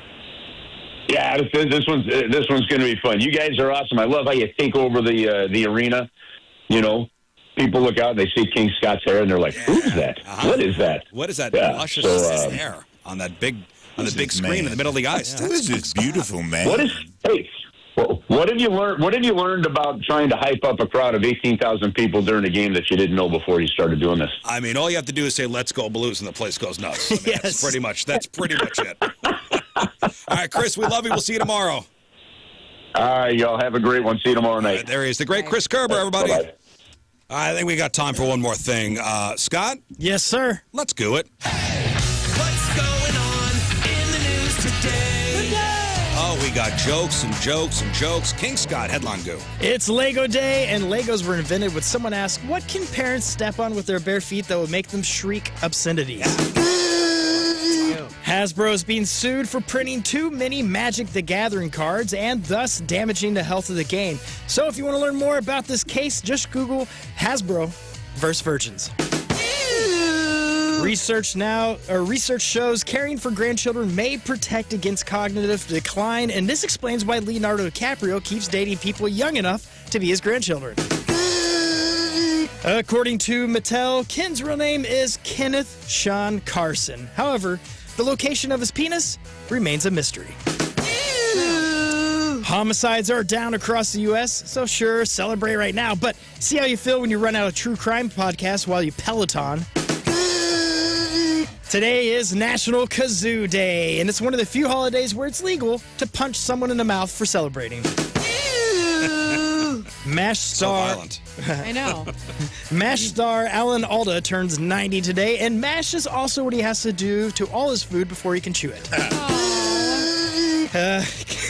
Kelly Clarkson may end her talk show. She leaves behind big, then small, then big, then small shoes to fill. You stop this, Scott. What are you talking about? Great. Travis Kelce pulled out of the Super Bowl, and apparently he was told he had to cat sit that night. Those are his new children. I know. And finally, Utah will host the 2027 NHL Winter Classic. So yes, it is possible for Utah to get whiter. And may the goo be with you. Thank you, Scott. Thank you. Appreciate you all tuning in. If you missed anything on the program, make sure you check out the clip of the day brought to you by Michael's Flooring. Also, the podcast brought to you by Dobbs Tire and Auto Centers. And the podcast is titled Confidence, Curses, and Being Loudly Wrong About Everything. All right. Cool. Nice. All right, Moon, what else? So the Planet Fitness, I will be over there at 11 a.m. today. Planet Fitness Grand Celebration, the grand opening over at St. Peter's. It's the Woodstone address, 1630 or 1620 Woodstone. And 20% off all merch today. Plus, you get a free month if you sign up in store, in At the gym. Yeah, at the shop, if you will, today. And that is going to be pretty cool. Plus, I have a whole bunch of point swag to give out. Those shirts always go fast, so come up and say Energy Up, you get a shirt. And then I have your way to win Party Zone tickets at the Mardi Gras. Oh, to go see DJ Pauly D? DJ Pauly D. Oh, my DJ God. Pauly D. Yeah. So, yeah, 11 a.m. to 1 p.m. at Planet Fitness, their grand opening celebration, St. Peter's. All right, learn. It is Woof Wednesday, so follow me on the socials at Learn versus Radio. We got Lumi in here from Stray Rescue of St. Louis. I want to say big love to Woodard for sponsoring Woof Wednesday every week. Lumi's so shy. I know, she's a sweetheart. She's been through a lot. They found her in an abandoned home. Oh, I hate that. And Donna over at Stray Rescue really worked on her for a long time, like months, to get her to finally come out. So we're going to She's wearing find a her sweater. home. She's got a little pink sweater on. She's cool. She's very sweet. So be on the lookout for that post coming up later this afternoon. You know, I love animals in human clothes. Listen. That's my thing. That's always been my thing. You're really into that somehow. Really into it. Rafe. I'll be in Buffalo Friday and Saturday, Buffalo, New York.